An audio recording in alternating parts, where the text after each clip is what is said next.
And boom, we should be live.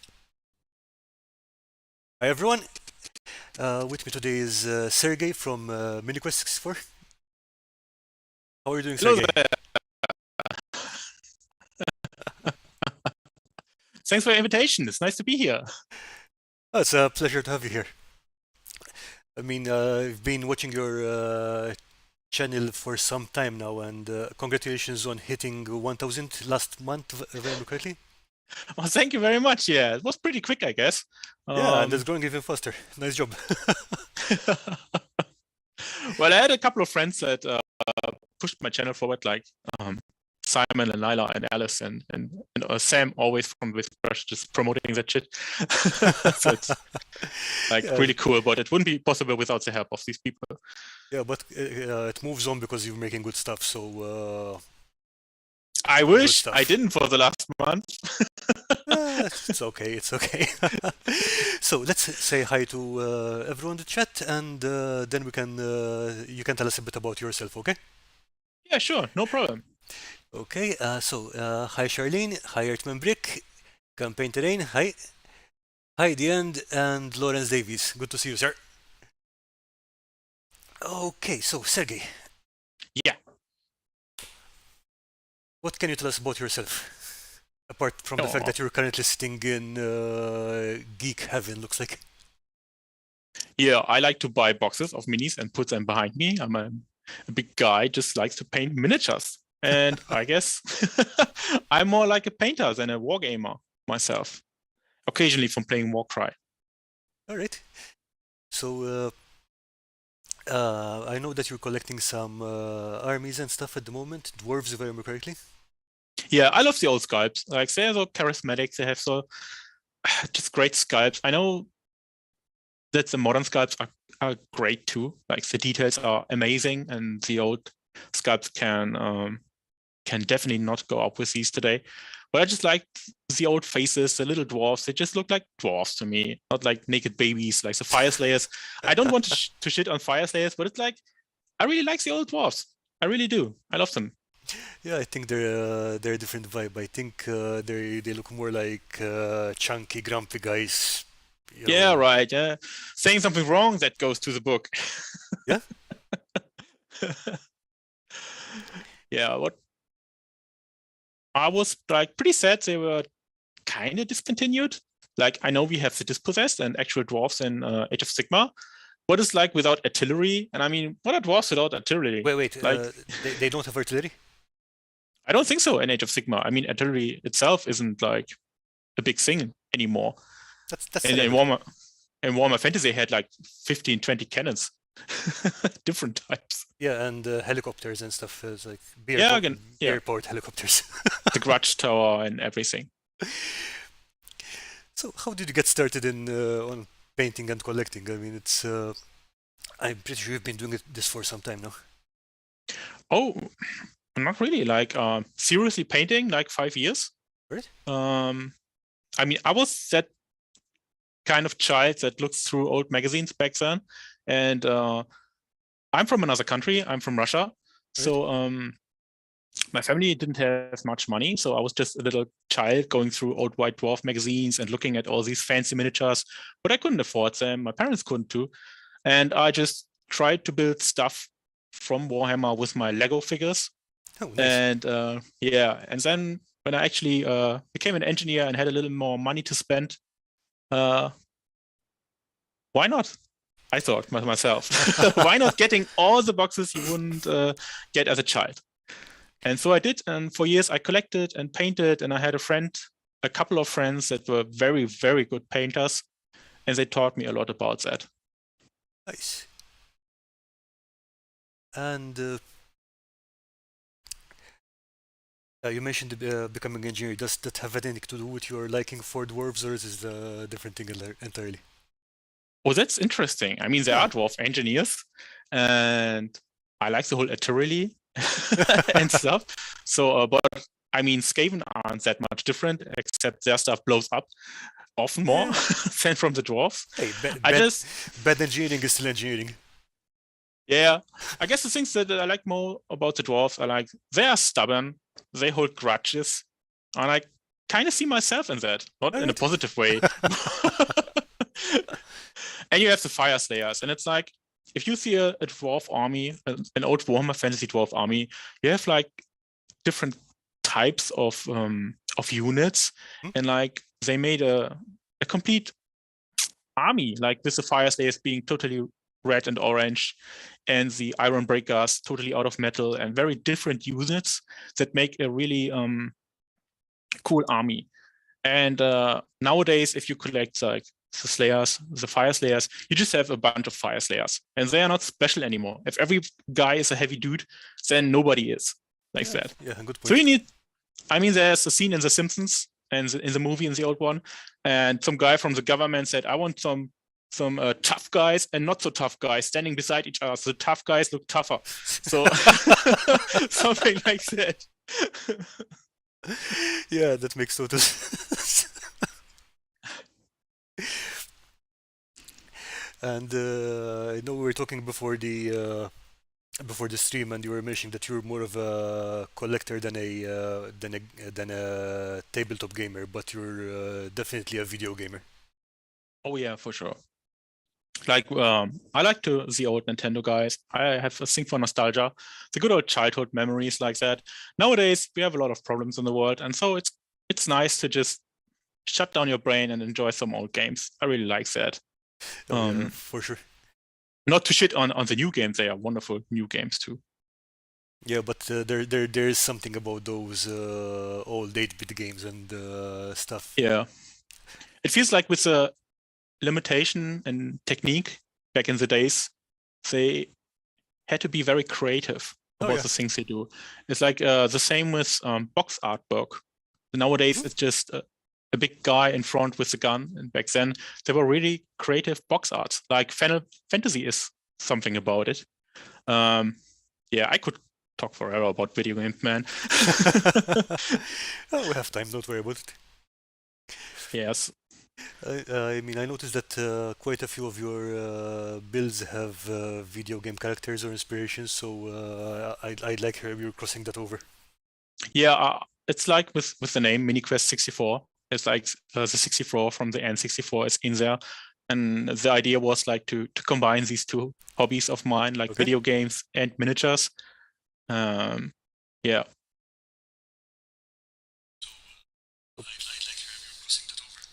Sorry about that. No problem. Okay. So for painting, I always initially I wanted to play like the big games, Warhammer Fantasy or like Age of Sigmar, but I was one of the guys that said I start playing when I painted an army. And because I was new to painting and I didn't have an idea how long that would take me, I never finished like a big army. I never played the big games, like except for Warcry and stuff. Yeah, I get what you mean. I mean, I used to play when I was around 16. I had a friend who lived within close distance from me, so we used to. One summer, I think we used to play roughly one game of Warhammer a day at that rate. None of us ever had a completely painted army, not even close. Yeah, I guess that's fine. That's not a problem at all. I mean, some people get a bit about it, but I mean, we're just playing to have fun. It's not like stuff like that. Yeah, it's a game. Yeah. I mean, come on, like. Okay, Dungeon Matron has joined us. Hi, Lisa. And oh, Lawrence Davis says I started on the Atari 2600. Oh man, then he started way before me. That's old school, man. No, that's old school.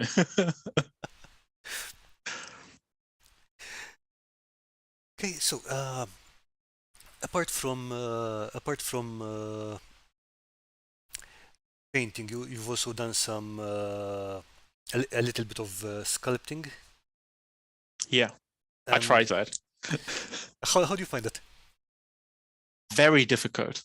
Like it's like with any new skills. Oh yeah, for you sure. get the visualization, like you know how it should look like. You know the volumes and the metrics of the figure you want to do, but you're not able to because your lack of skills. Like you don't know how to get there. So I tried a couple of times, like smaller things and and making miniatures too, but it's really difficult. Okay. I tried to make Decolink from Majora's Mask. Yeah. All right. No, actually, I think this one turned out quite well, especially the when you have the thin areas. That's not going from bulk to thin areas. I think you pulled it off quite well, and I think you're definitely headed in the right directions as far as textures are concerned. Yeah, I just bought so cheap tools from Amazon, like for 10 euros, with so many tools. I didn't even use all of them. And the first difficult thing I had to understand about sculpting was to sculpt in layers. Like finishing one part of your miniature, let that dry, and then move on to the next one, like building up layer after layer. And initially I wanted to make like, okay, I make the head now, and now can it's the body part, and that doesn't work because you're always touching your model and ruining your job you did before, because it's not hard anymore. And it was fun, but a steep learning curve. Oh yeah, absolutely. I mean that's one of the hardest parts to learn that you have to give it time to settle first, or at least work on different parts so that they so that you don't mess them up. Yeah, and you do mess them up all the time. That's you got a finger on there, but it boom gone. Definitely. So don't be mad if you make a mistake, man. You're doing it all the time. I'm seeing the when it painted up, really nice. Thank you. Okay, have you tried looking into the bakeable putties? I know that professional sculptors are using those mostly rather than green stuff. It's like a little difficult with that. Just getting the right stuff in Germany, I think, is kind of difficult. I mean, you get milliput and you get green stuff, but everything other than that is like a little more trickier to get. I don't know why that is, or I just haven't looked into the wrong places. I know in the UK you have a lot of stuff like Sculpey and things, but for my use case, like literally making small adjustments or small kit bashes for Warhammer miniatures, you don't need that much. And if you have like the old bases, like if you put them in the oven above 50 degrees, they're going to melt. Yeah.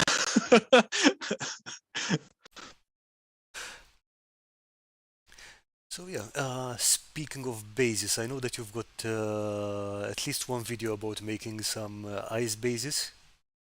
Yeah, that absolutely magnificent. That wasn't very popular. That was one of my worst videos. Initially, I wanted to make like some Christmas special with snow effects and stuff. Really? And yeah, but I think sometimes it's like a problem because I'm a miniature painter, and most people that look for bases are like war gamers. So those bases are like nice to see, nice for dioramas, but not that cool for war gaming, I guess. You mean the ice bases? The ice bases are not good for wargaming?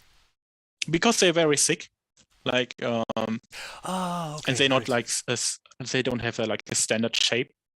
I see. Because they are cast in epoxy. All right, I get you. But they are solid enough to play with, I guess, no? Yeah, it's like solid rock, no problem. They're very sturdy. Yeah, because I forgot. I remembered when you mentioned the height, but if you're playing most games, the final height of the miniature counts for line of sight and stuff like that. Yeah. Yeah, that would be a problem with that basis. Yeah, definitely. Okay, just throwing a reminder in the chat here right now. If you guys have any work you want to show off later, I'm going to drop the link to the community showcase right now. Also put on a link to Sergei's channel if you want to have a look, and I definitely suggest you do. Thank you. After the stream, ideally. Well, you don't have to hurry. My videos aren't going anywhere. So, I know areas with engineering influenced your choice of army, but do you think does it influence your building process? Because I know that you're a very organized builder.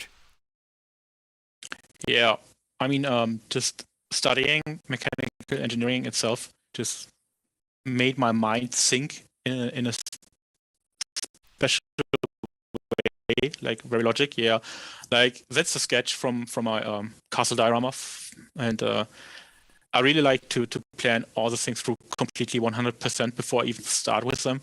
So okay, where has this tree to go? It has to go there. It has to be that size. And with mechanical projects like non-miniature projects too, I need to get every screw right and make lists of them. And it can be really annoying to work with me. But I promise we won't miss a thing while building that thing. I will have everything ready. No, I'm sure about it. It's very different from how I work because mostly, for example, I have a rough idea of what I want to achieve, Mhm. and then just keep throwing things together until it works. Yeah. But how do I explain it? It seems like an entirely different mindset. Yeah, I think there are many roads that that lead to your finished product. Yeah, that's the old wardrobe. That was the inspiration. I mean, that's in Warhammer World 2, the old Dwarven Gate. I really loved that thing. Um, and I was always like wondering if I should make like a modular Dwarven castle or just a big like big shelf for my whole army. And I decided to make the shelf. It's kind of like a display then kind of thing. Yeah, yeah, absolutely, yeah. Because I don't play that often, so I really have a place now for my old dwarf army. That was more important to me, Okay. and I kind of regret like not making a video about it because it was before I made videos. Maybe I will do some in the future too. Again, making another castle, also because it was really fun to carve those rocks. It was really easy, really fast. You don't have to be really good at painting, like making terrain, Okay. painting rocks.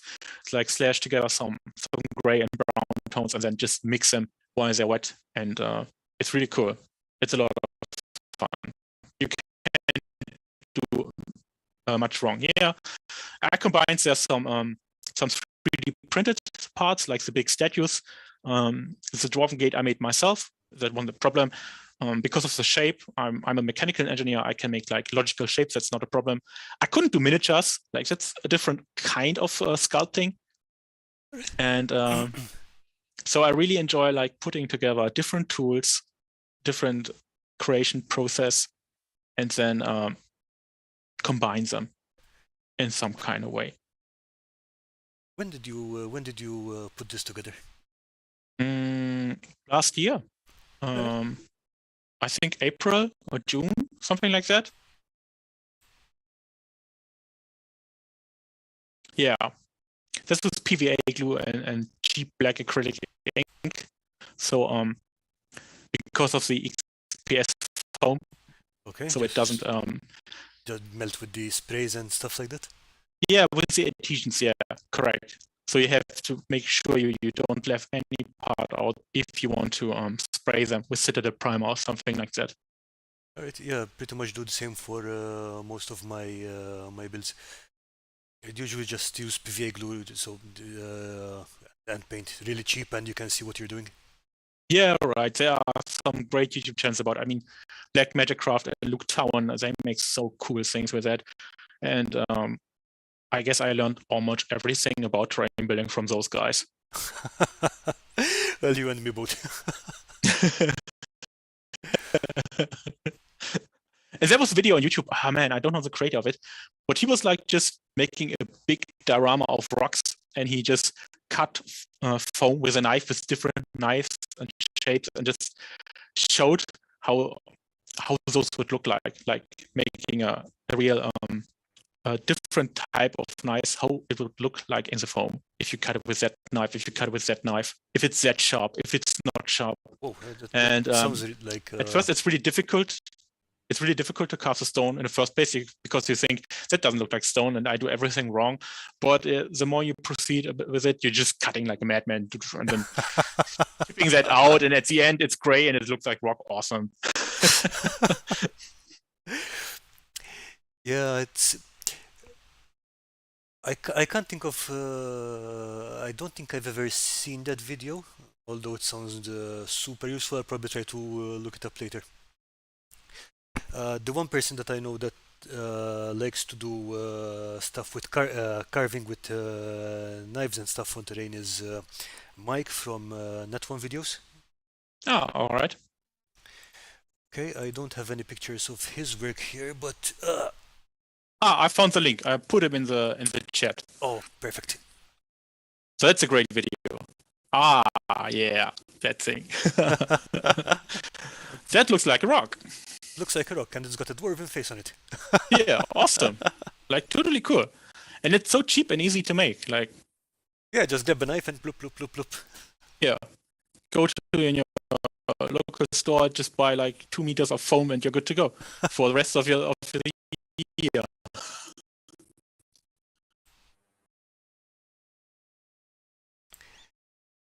Okay. Yeah, that's the thing. Finally, with the trees,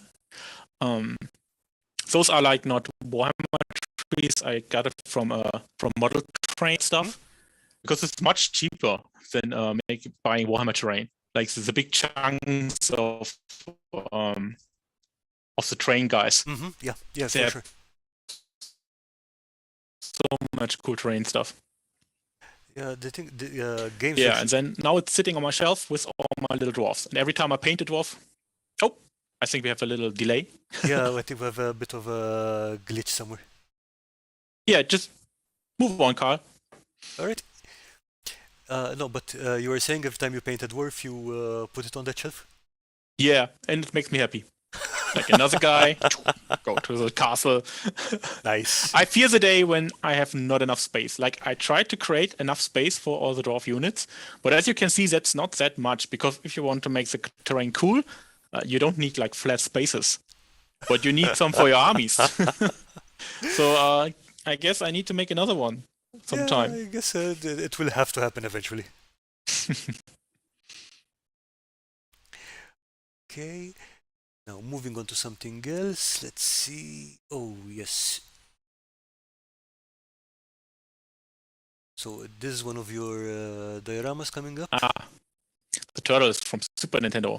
Turtles in Time. See, we're surfing.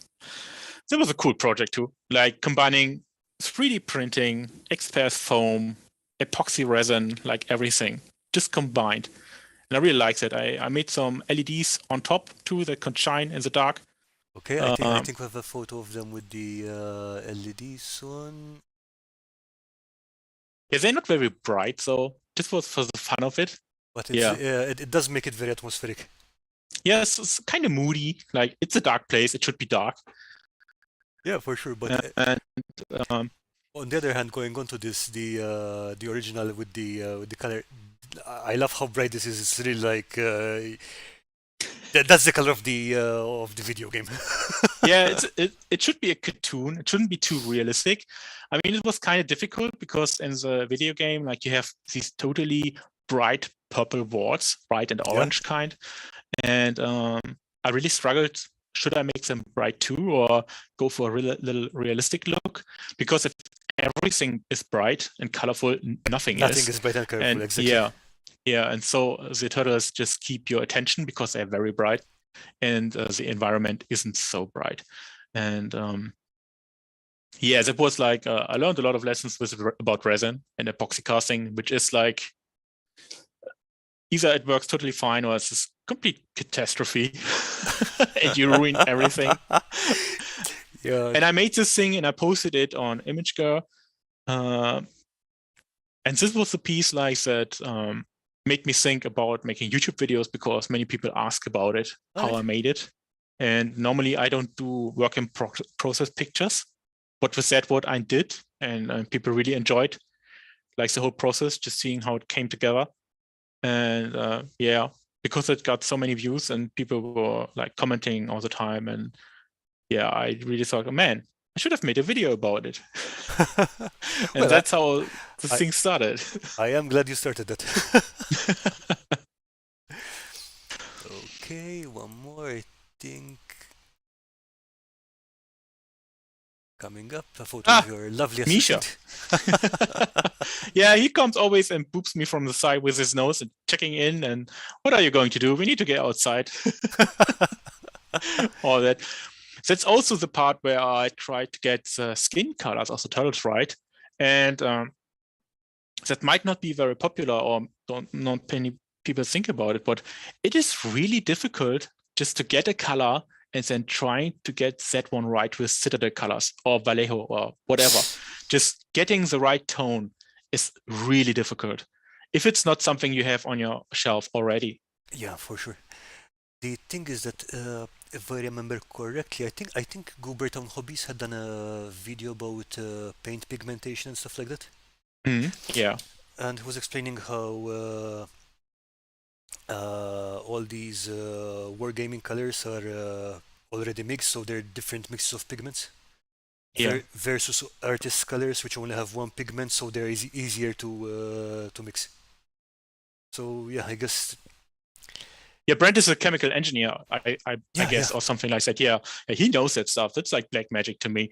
For sure, but at the same time, he explained it in a way that, okay, I did chemistry in school a long time ago. I don't remember any of that, but okay, what he said made perfect sense.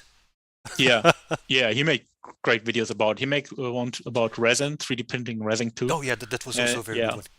Very technical, very good to understand. It's a very complex topic, but he makes it like you can understand it if you pay For sure. attention. Yeah.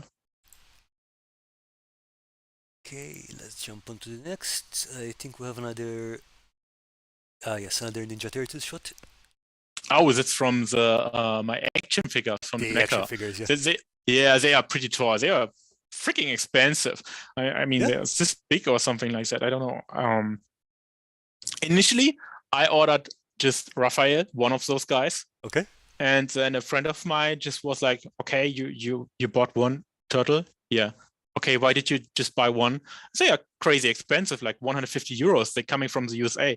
Okay. Right. And then he was like, so he's sitting on the shelf alone. And I was like, damn, I need the others. All right. Yeah. And I have a friend who printed like the background, this town image, and some LEDs beneath. So that was a lot of fun, but it's another different scale. I mean, the thing was like 1.2 meters wide. And 1.2 meters wide. All right. And as always, I just tend to use to build stuff and then look for a place where I can put it. And it was really difficult to find a place for that thing because it's so huge. I couldn't put it anywhere. Okay, Evolution of Gaming is saying, wow, that looks like it's from a movie. And yes, that's exactly the same thought I had when I saw that one. Do you have another image ready with a brighter image? I do. Hang on a second. I think it's this one. There you go. Yeah. It's from the 90s movie from Ninja Turtles, which is fairly underrated, I would say. I watched it recently again. It's a great movie, at least the first part. Second is cool too. Third, don't watch that. But the first one I think is really cool. I like the costumes and it's great. I mean, I love the style of those guys. If nothing else, it's always got that nostalgia value. I mean, yes, I watched this when it came out the first time. I really love that guy. It's like four brothers that just go through thick and thin to all the difficulties in life, and I really like that. And they are just totally different. Like one is pretty angry, one is just a bit. I don't know how to describe Michelangelo. He just fucks around. He's the baby of the family, basically. The youngest sibling. Okay, It was like Mhm. the cool thing when building something that big is that it looks like a lot of work, but it isn't, and like you don't put in that much effort like you would with a miniature from Warhammer. I mean, if you buy like a hero miniature, I don't know, a modern Skaven, anything like that, if you just paint every detail like with 3 or 4 layers, you're going to be there like 15 hours minimum. Yeah, and with that thing, like for the bricks, like just mix in some brown and orange, get a big brush from the hardware store, and you're good to go. It's not that hard. But then you did put in a lot of work with the lighting and I'm pretty But sure I just bought and I'm I pretty just sure bought some LED stripes. It's not yeah, not, just that not much work. yeah. Yeah. Because, So I'm like, seriously, because this looks like it was really planned out. Because, like I said, that really looked like a movie scene. oh yeah, I did plan that out. I was like imagining they are on the roof. It was kind of difficult because of the rectangular shape. Like I have these edge, and but I wasn't able to make like a round shape that goes with the background. So it looks like kind of strange with the edge in it. But it's still good enough. It was for me, yeah. It's definitely more than good enough. Oh, and I did my first time welding, like the pipes. It's real metal. Wait, yeah. There's actual welding? Yeah, oh, man. I did weld the pipes. That's real metal. And like the stairs in the background. I didn't weld before that, and I was like, oh, I need to weld something. Why? I have something for my Teenage Mutant Ninja Turtles action figures because I'm 30 years old and I still need action figures. Okay, because I don't think I mean I saw the close up of the pipes and stuff. That looks like good metal. Okay, that is metal. That makes sense. Yeah, except for the part that goes to the ground that I designed and cut and printed it out. So again, it's like foam, wood, 3D printing, electrics, welding. It's like everything combined, and I really like to make projects like that. Just take every skill you have and then put it together in one project. I mean, if you want to see like a really skilled person doing that, then watch Jordy Crafts. Oh yeah, like for sure. He has so many skills. Like, damn, man. Yeah, I mean, I think it was her last video. Like she's building this and building that. Okay, that's sculpting. I can do that. That's foam crafting. I can do that. Okay, then you get delayed and you turn the base of the okay. But again, yes, and she does make really good videos. Oh yeah, she's awesome. Okay, so with this, 1 second. Ah, yes. Oh yeah. So I actually for the pizza there's like how do you call it? You can download these pizza boxes from the internet. One guy just made it in shape, like in how do you call it? Like the right size for scale? these. Yeah, the right scale for these miniatures, for these action figures. He made it the right scale, and you can print them out. And I did. And I actually went to the store and bought some baby powder, so it looks like this would actually. I was going to ask you about that because I noticed the white stuff on top, and I was going to ask you about it. So that's baby powder? Yeah, that's baby powder, and I got some olive oil on the pizza boxes, so it looks like there was actual pizza in it. Okay, now that's dedication to detail. Yeah, but it's about the fun, man. It's like really cool. Like, how can I make this look real without being real? How can I make like bricks that look like bricks, but they are actually wood? That's like really funny. I was really surprised when I saw this because I don't think I've ever seen anyone build a miniature pizza before.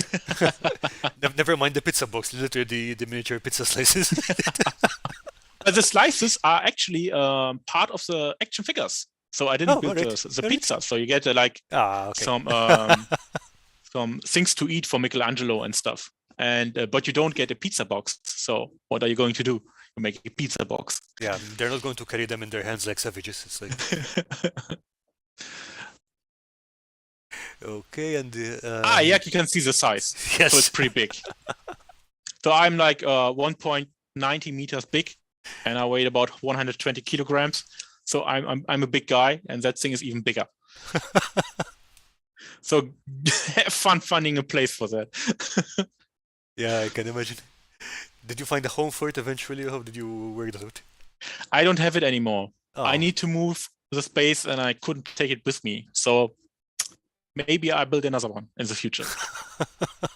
But yeah, it's like that's the problem with building stuff. Like you always want to build big things, but where do you put that? Where do you store that? It's like really difficult. You need a lot of space. yeah, and like you said, if you're moving, especially, then Yeah. there's even more of a transport problem. Yeah. And I mean, it's like delicate stuff. You can't just put it in a box and Yeah, take it it's not with you. a, It's like it will break. It will, yeah. It's a real problem. yeah, it's a pity though because that was a really good looking scene. Thank you, man. Okay, next up, let's see. Oh, okay. This one I really liked. Oh, my arcade. That's non-military related. But I Not have, mature, but I mean, still crafting. yeah, it's still crafting. Yeah. Like that's a life goal of mine. For once, I wanted to build like an arcade from scratch, like my own arcade machine. And yeah, um, that was a big project. I planned it for years, like every screw, every piece of wood. I planned it everything out. And last year was the time I actually built it. I think building took like 4 to 8 weeks, something like that. All right. And it was really expensive. Like if you think you're making it yourself and it's cheap, it isn't. I mean, I think I put in like more about 1,500 euros or more in that. I have a friend who make me this labels, the Okay. stickers for the arcade, and like it's a big arcade. If you buy one of those labels in a store, you are like 500 euros for one side of the panel. No way. So he just made me any label for I think it was like 300 euros, like every single label together, and that was a steal. Like it was, I wouldn't be able to do that without him. So thanks Nemo, but I don't think he's watching it. And yeah, and I made like the initial design on my own, but I could like get the scale right and have to some little touch ups, and then I asked a guy on Fiverr to take my design and make it real time. Not real time, but like make me some files that can actually be printed in the right shape and cut All right. with the right marks. And yeah, that's it. That was the time I discovered Fiverr and what you can actually do. Well, like what you can't do, but you can hire someone to do it. Like, Yeah, I keep hearing very mixed things about Fiverr, but sounds like yeah, if you can get that kind of thing done. oh, okay. Did you hear something negative about it? Or Yeah, not in general, but there are some you either it can how do they say it? You either get very lucky or you get very unlucky with the service provider you get. yeah, kind of. I mean, it's still like up to you to choose the right Yeah, person. They exactly. all have their portfolio, so and you get to talk to them before you make a deal. I think that helps. Like if I ask someone on Fiverr, "Hey, can you do that?" and he just says yes, then I'm like, oh, maybe I'll wait a bit. But if he just starts asking me questions, okay, do you need it that way, or what do you think about that? Then I think I can get, okay, this person is interested in the job. Like he asked me questions to make the job right. So that's the person I would hire. Like if I say I want this picture, and he's like, okay, do you it that way or do you want it that way? And then okay, that guy is putting in some thought. Okay, so we kind of have to go through not a full formal interview process, but you have to have that negotiation kind of thing Yeah, that I you have to mean, interview the guys pretty much. yeah, I think many people just think they just hire people and they get the job done. But actually, Fiverr is more about communication, like to communicate what you want from the designer so that he understands what you want and can deliver what you want. And that's a pretty tough thing to do. Like many people have difficulties. I mean, you can be like in a workplace as a mechanical engineer for 15 years and you still get a customer who can't explain what he actually wants. or what he needs. He tells you what he wants, but that's not what he needs in many cases. No, I mean that's not surprising because I mean even in software engineering we've got and people who've been working together for years. Okay, I need this thing, but it takes a while to discuss and understand. Ah, okay, you need exactly this, and this. Yeah. So yeah, that makes perfect sense.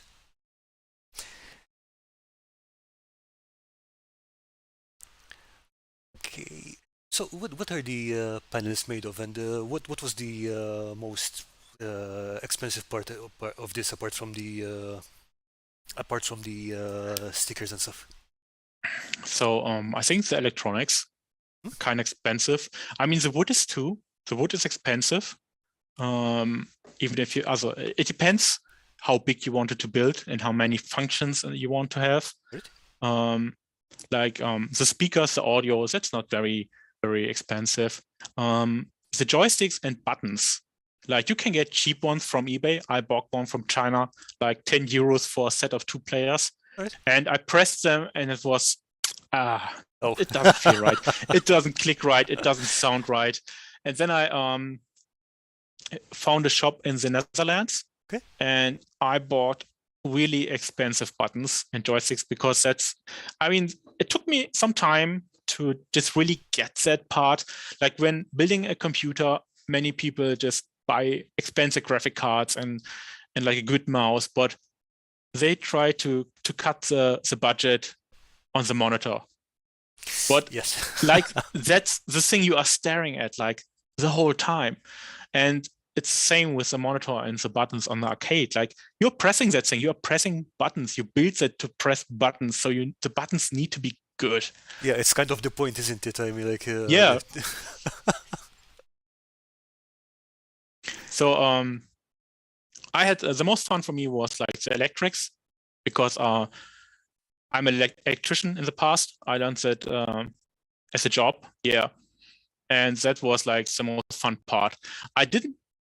That time I didn't make a circuit diagram. I built it from my head. So if I need to find a mistake, that will be a hard time for me again, like getting through that again. And yeah. Yeah. Okay.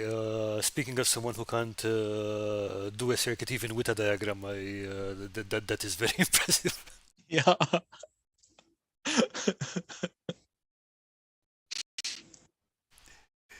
Okay, and this is the that's my workshop. That's yeah. Yeah. I mean, and that's like what you are seeing there is like my holiday. Getting down there, turning on some music, and then just building stuff. That's like the best thing. It's like I feel so relaxed, and you're just working on something, and you know it's going to be good. It's having a great time. I don't need holidays if I can do that. I mean, as long as it's kind of a mental break from whatever else you're doing, you're just going there relaxing. I can understand that totally. It's like painting miniatures. Yeah, I guess, yeah, pretty much. Just it could even be a break from painting miniatures, pretty much. Yeah, exactly. So this week, Charlene was helping me pick the photos for the stream because, as I mentioned before, Sergei sent me a whole lot of photos. There were a lot of really good ones, but we had to trim them down, otherwise we'd be here for 3 or 4 days. And both of us were looking at this photos like, so clean. Well, I wouldn't take pictures of the chaos I made after that. Okay, fair, okay.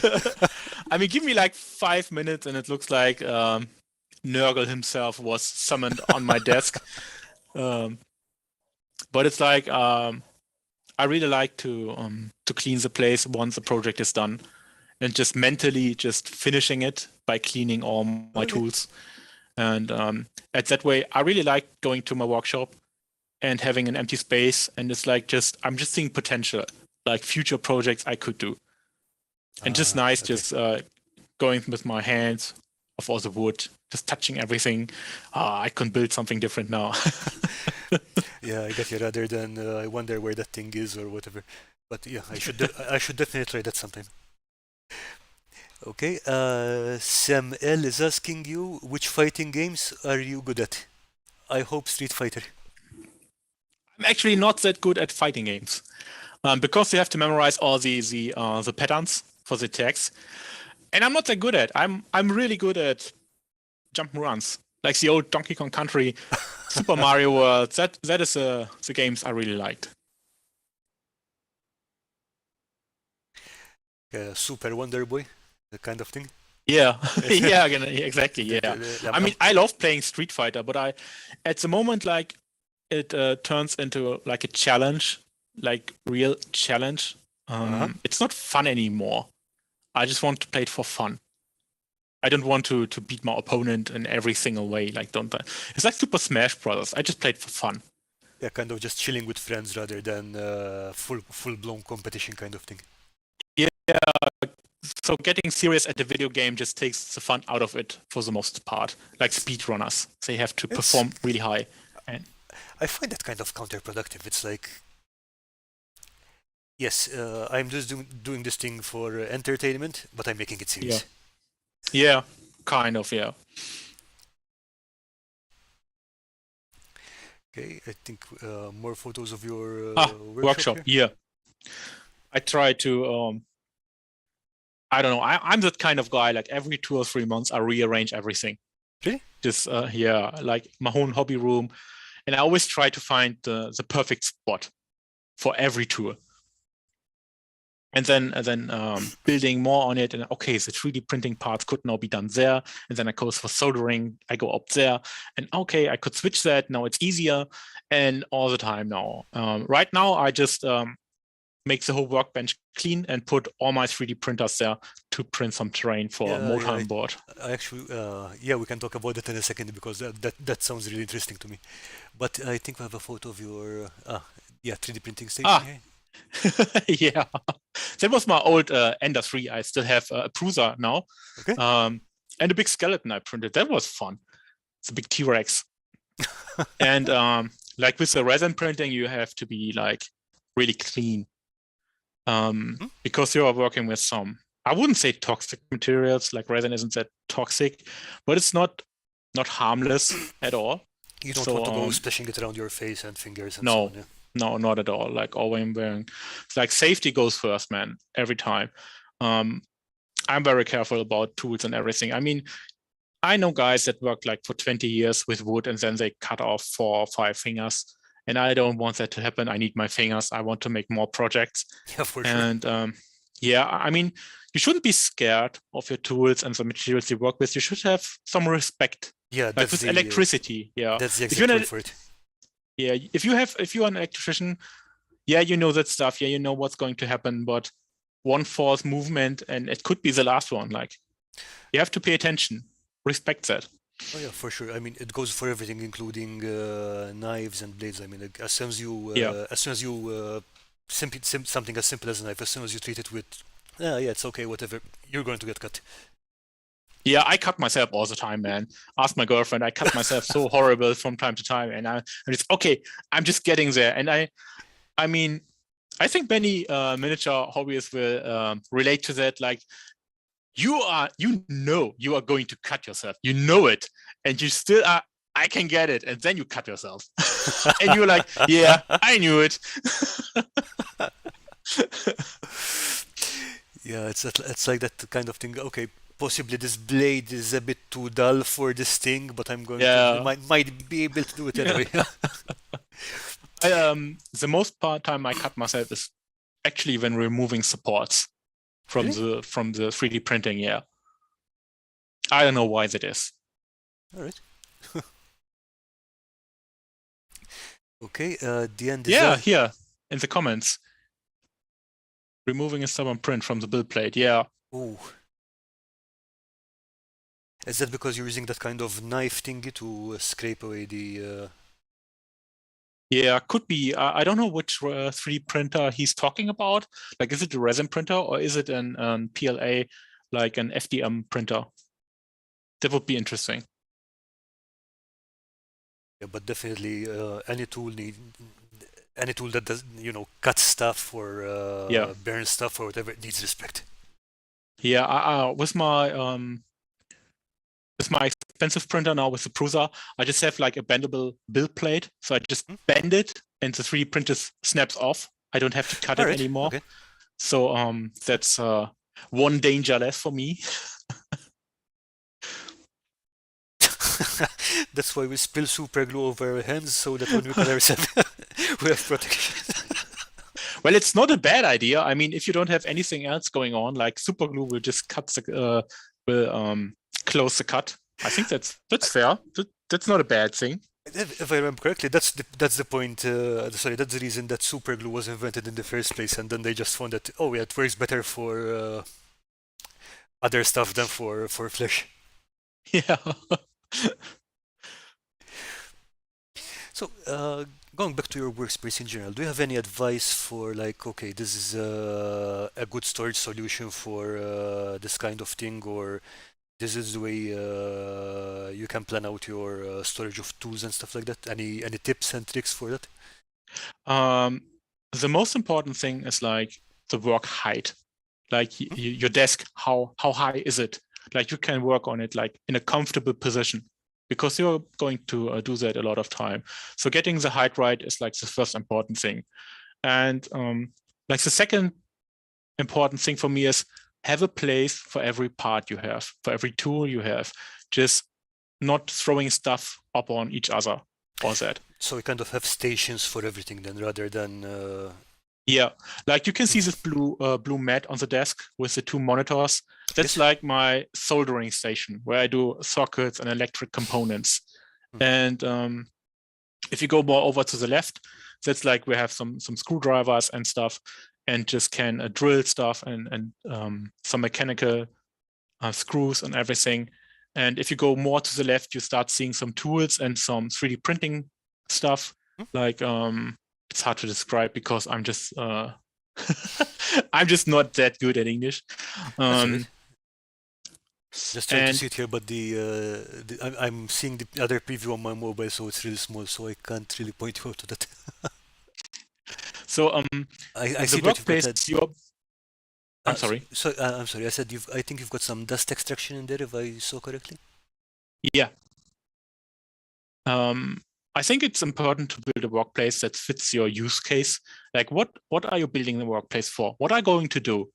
And then you can arrange places or the tools you have to fit your needs. Like, what are you going to build? If you would just work with wood, your workplace would look very different than mine. Yeah, of course.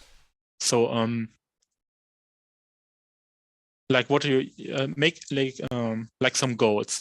What are you going to do with your workplace, and how can you rearrange your tools and the stuff you have to like fit your needs? I mean, if you don't have some space, one of your goals would be, I want to sit there and I want to reach everything on my materials and tools from the point where you are sitting, like how to arrange that. And just looking out for deals, and you can get some organizers and space organizers and stuff like that. Like if you can see the orange boxes in the back, like Yes. these are containers. Like for all the orange boxes, I paid like 20 euros. I think I do have a small set of those, and yet those are really cheap. You can find tons of them. You can wait for a deal and then just grab all of them. And the cool stuff is like with a mechanical engineer and 3D printing, I can now like create for every tool a holder for the boxes or everything. Like everything I need, I can create, 3D print, and it's the same like I don't know. I have this Citadel paint pots in my bag, and it's the same black. How do you call it? One moment, I just need to look that up. Is that like the PVC shelving or something like that? The wall mount. The black wall mount, like you see there in the background of my workspace, it's the same as in my back of my paints. Really? And I just designed some paint holders that I can clip into the wall mount and then now store my paints in it. But it's the same stuff. It's like the €5 cheap wall mounts. Nice. And for the most time in 3D printing, even if you can't design your own things, somebody on Thingiverse will already have done it. Like one guy just solved your problem in the internet, 100%. One guy did it, and then you just print it. So let's see here. Oh yes, Dean answered about how he almost cut his thumb. It was an Anycubic Photon Mono X. Ah, all right. I have an Anycubic Photon S. Yeah. Yeah, it's like that's really difficult. If you have something in your resin printer that is stuck on the FEP film, it's like really difficult to get that out and not destroy everything. Or you get this sudden movement and you spill the resin all over your place. I just had like an accident last month where I did that and almost got something in my eyes. Ouch. Because of that, that would be a problem. So now every time I do that, I just wear some safety glasses. Yeah. And but as usual, something bad has to happen, so you can take precautions. Yeah, I mean, you don't even think about it until you've seen that happen, kind of thing. Yeah. Okay, Sam L is asking, can you be hired to design and plan hobby workstations? I do it for free from my friends.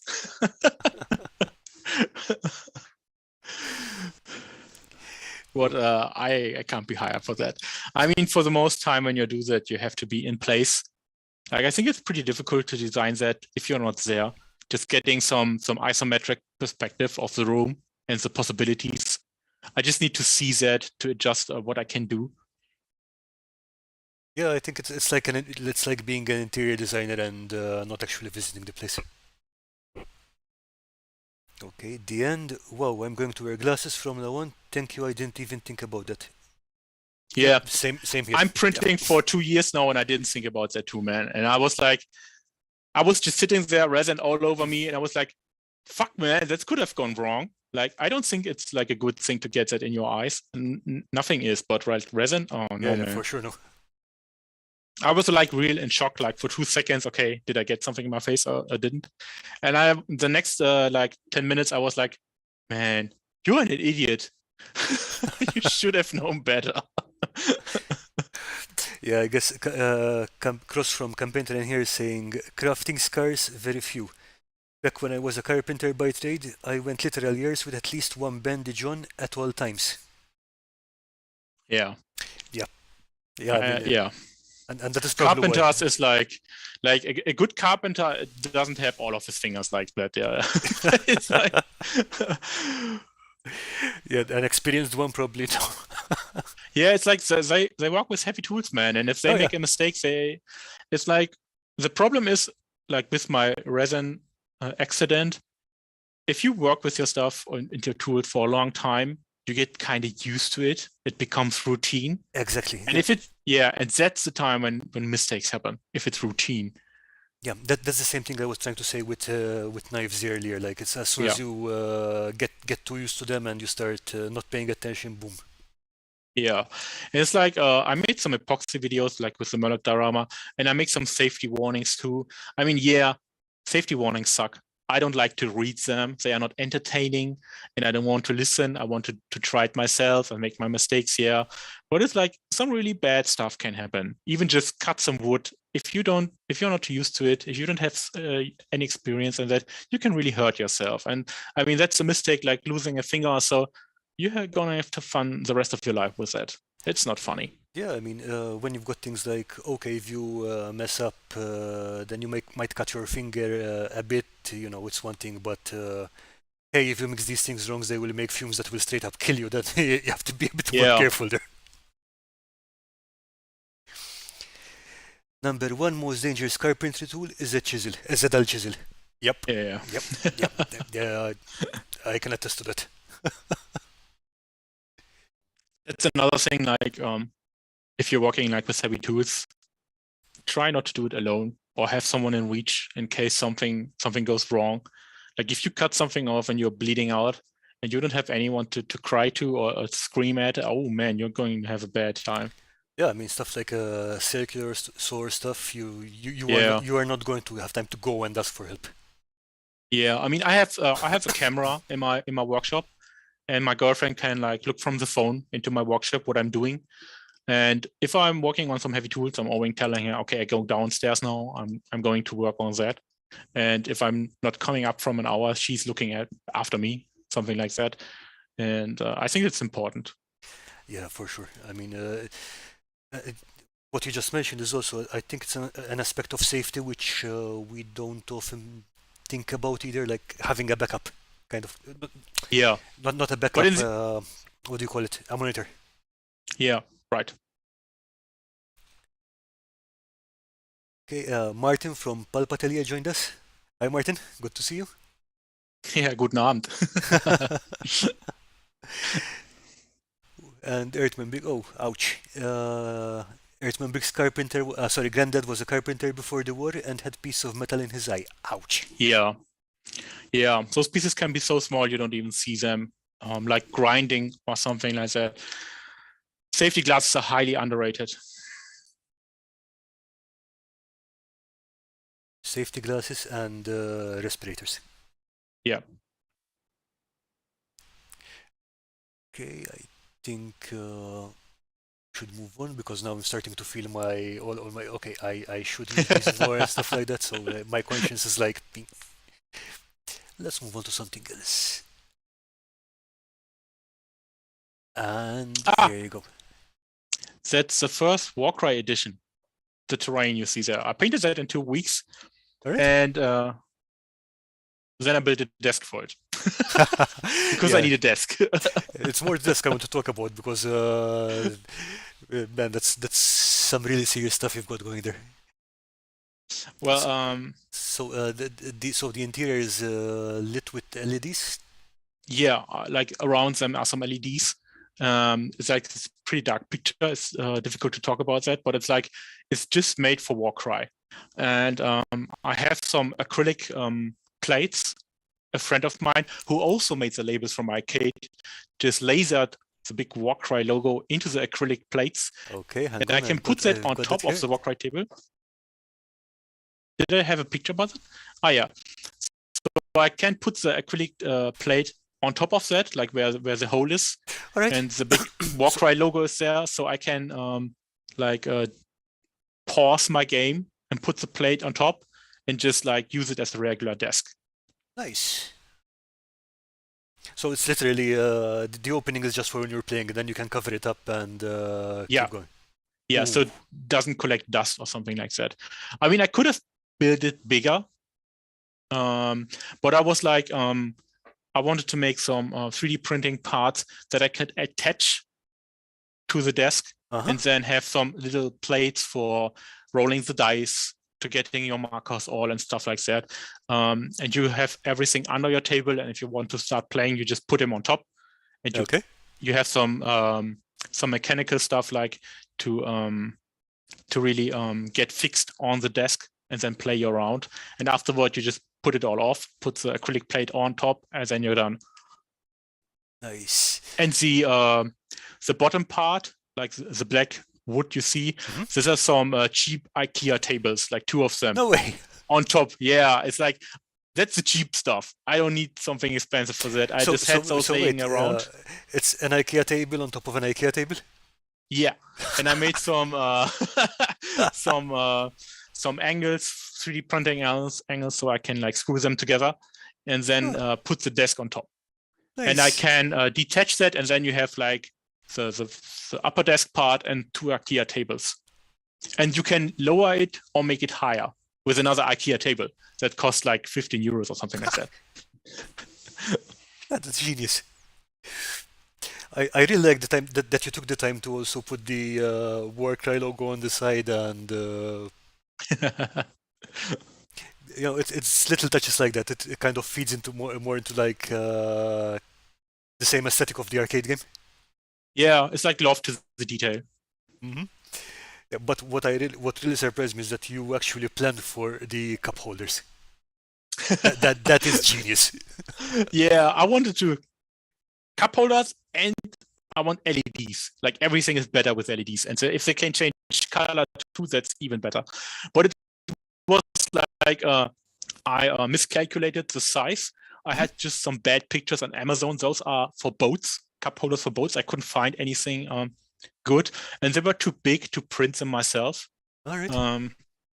And you can see there isn't much wood place around. Yeah. Okay. Yeah. I see. Yeah, that was a close call, man. I mean, it just fits really exactly. Yeah, and the little black parts you see, like the trays, these are like little plates for sushi, and I just integrated those, so it looks like serious shit. But those are little sushi plates, yeah. No way. They are great for mixing stuff. Like I have those always by me.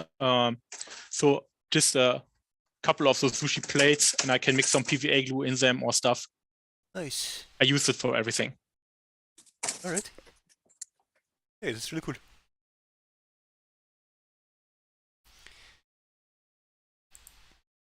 Sergey, okay, I think I lost connection there for a second.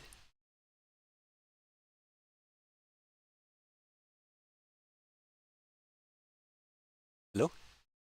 Hello? Hello? Yeah, sorry, I think I lost connection for a second. Ah, okay.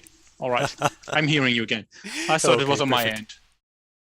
No, I think I might be having some problems with my network today, but yeah, that's okay. No problem at all. Alright, so let's jump on to... I think we can start on your actual minis now. Boom. Oh, no, we get into miniature painting, which we didn't do before. Say again? Yeah. Can you hear me? I hear you. All right. Yeah, that's like one of my biggest models I painted. And I actually sent it, I don't know if I can, yeah. I sent it to the White Dwarf team, and Okay. it's going to be printed in a future magazine. Nice. So I'm really happy about that. It's like a milestone, like in a hobby career. So It I is, was yeah. really, It's really like a happy. kind of it's kind of, not an Oscar, but what do you call it? It is definitely a very high bar. Good Yeah, work. and like making this picture was a lot of work too. Mhm. And you wouldn't believe it. I just I made some couple of pictures and sent it to the White Dwarf team, and they were like, "Yeah, we need some better pictures." And then this guy wrote about. We had a conversation of like 20, 30 emails where he just told me the process of making good pictures. And I was like Ooh. sending him more pictures, and he was like, okay, now you need to do this. And now you can adjust your camera to that, and you go a little further away, and you do that with the background. And it was just messaging, a whole conversation where he just was helping me getting a good picture. It was wow, like great team. What was, I think his name was Dan, like a really great guy. It's awesome. Yeah. And then he messaged me like a couple of weeks ago about, hey, man, you remember our chat? We are going to print your miniature. And I was like, man, that's awesome. Yeah, I bet that feels good. Yeah. So for that, I think the base was really complicated. I wanted like a swamp-like diorama, and I have a lots of bits like the spears that point upwards. They like from the Black Knights from a start collecting box, some bits I had. And then you have like this dwarven face on the ground covered in some green moss. He's like from a Trogger set. And everything was like cast in resin. And that was my first resin cast. And I made Seriously? I made a big mistake with that one. When I finished designing the terrain on the ground, I was like covering everything with PVA glue, and then flocking some grass over it and some moss and stuff. And then I let it dry for 4 hours until it wasn't white anymore, like the PVA glue. And that was a mistake because I poured the resin in, and while I did that, the glue turned white again in the resin. So I couldn't change that anymore. And then another mistake I had was I had the wrong resin type, the wrong resin epoxy type. It got really hot. And it got so hot that it melted my hot glue around it that kept everything in place. Man. So it melted, and I had epoxy all over my desk. And I was just pouring more epoxy on top. So and collecting the down stuff and pouring it on top all the time until it hardened out and it didn't pour anymore. And I was like just sweating my ass off, and like I think 4 hours I was like sitting there and pouring epoxy in the shit diorama. So I'm like quite happy that it still turned out somewhat good.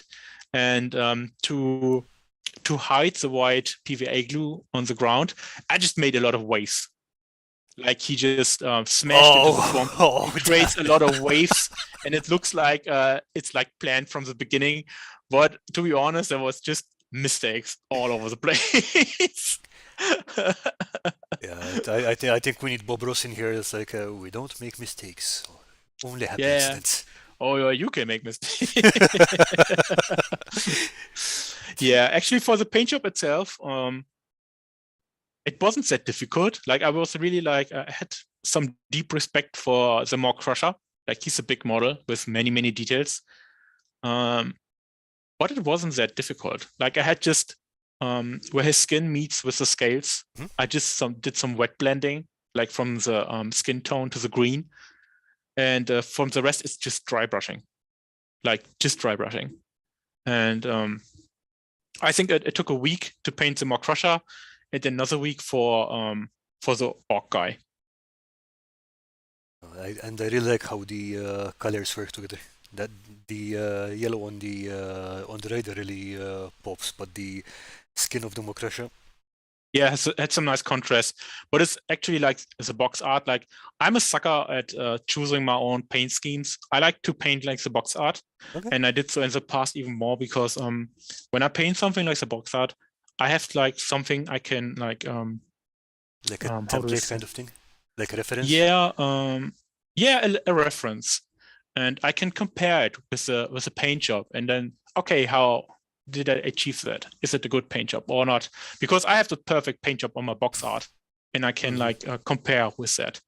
And it's also easy to ask for advice because everybody knows the box art, and you can go like, okay, do you see the box art? How can I achieve that? And usually one good painter can answer that. Yeah, I get what you mean.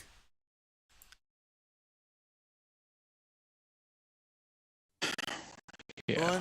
Okay. The fortified mana chapel. I think you use this for your dry brushing tutorial, yeah? Yeah, that's correct. I made a dry brush tutorial about that, and it was about quality dry brushing because it's oftentimes labeled as a beginner technique, and it's like easy to learn for beginners, but you can actually achieve some really good stuff if you just take your time and dry brush many layers. Like everything looks better with many layers on it. And like that's one of my holy grails. Like I have the fortified mana set painted, and it was quite popular back then. It's crazy expensive today. I think a model like that will cost you like 150 to 300 euros for the box set. Yeah, and then it's like in a pretty bad shape. So if you have like like a sealed version, 500 euros for sure. Yeah, it's really expensive. The thing about it, I mean, like I don't like the idea of buying Games Workshop terrain mostly because A, it's incredibly expensive, and B, most of what we do around here is building terrain anyway. So yeah, I mean, it's like cheaper than the actual models or miniatures, but that doesn't mean it's not expensive. Yeah, exactly. It still is. Yeah, it is expensive. And I really miss the old. I don't know. You had in Warhammer Fantasy, you had so many buildings and cool dioramas and stuff they put out there, and I don't. Yeah, do they actually put terrain out like small sets, or they have like these big chunks of ruins? I think they're only like, making big sets now. It's like yeah, it lacks like character. Like I don't know. It's like an old medieval building. What do you need more? I know like 3D printing, if you get into 3D printing, you can get like tons of medieval buildings for really cheap price. But you have to print it yourself, and that's like a cost of electricity, which is pretty expensive right now. You need the filament and everything. I mean, it looks cheaper, but if you really calculate about it, I think it can be pretty expensive too. Yeah, that's for sure, especially since I don't know how to use a 3D printer anyway. But yeah, I mean, probably bunch of people watching this stream will probably, oh yes, I can get some foam, and then I can get some card, and I can build it. And I'm pretty sure some of them would do a good job of it. Well, I think the kings of building terrain are like who make like tens of thousands of bricks and just build medieval buildings, like, and they look insanely good. And like those are architects, man. Like they are really good. And Yeah, no, I don't think I will. I'm sorry, I interrupted you. no, you were saying, please go on. I don't think that I want to learn that skill because of 3D printing. It's so much faster, and I don't have the time to make 1,000 bricks and just build my terrain. I mean, it looks better, sure. Yeah, to be honest, that's one of the things that I often have discussions about with the other people here is like, I do not like to cut bricks. I do not like to glue bricks. So what I do is usually is just a surface, and then I carve the bricks on the on one surface. Yeah. Okay, it doesn't look exactly the same, but come on, it is terrain I'm going to play on. I'm not going to enter it in a beauty contest or something. Yeah, I mean, you can also use how is it called, texture rollers, like Yeah. with milliput and stuff. I really like those guys. Those, not guys, but like those big texture rollers, like you're putting in some milliput or some Sculpey and just roll over it Oh yeah, for and sure. get your cobblestones. And that makes really quick bases and terrain. Okay, Sam L is asking you, will you do a video about the photo process? GW taught me how to take better photos. Same as always. No, I will not make a video about that, man.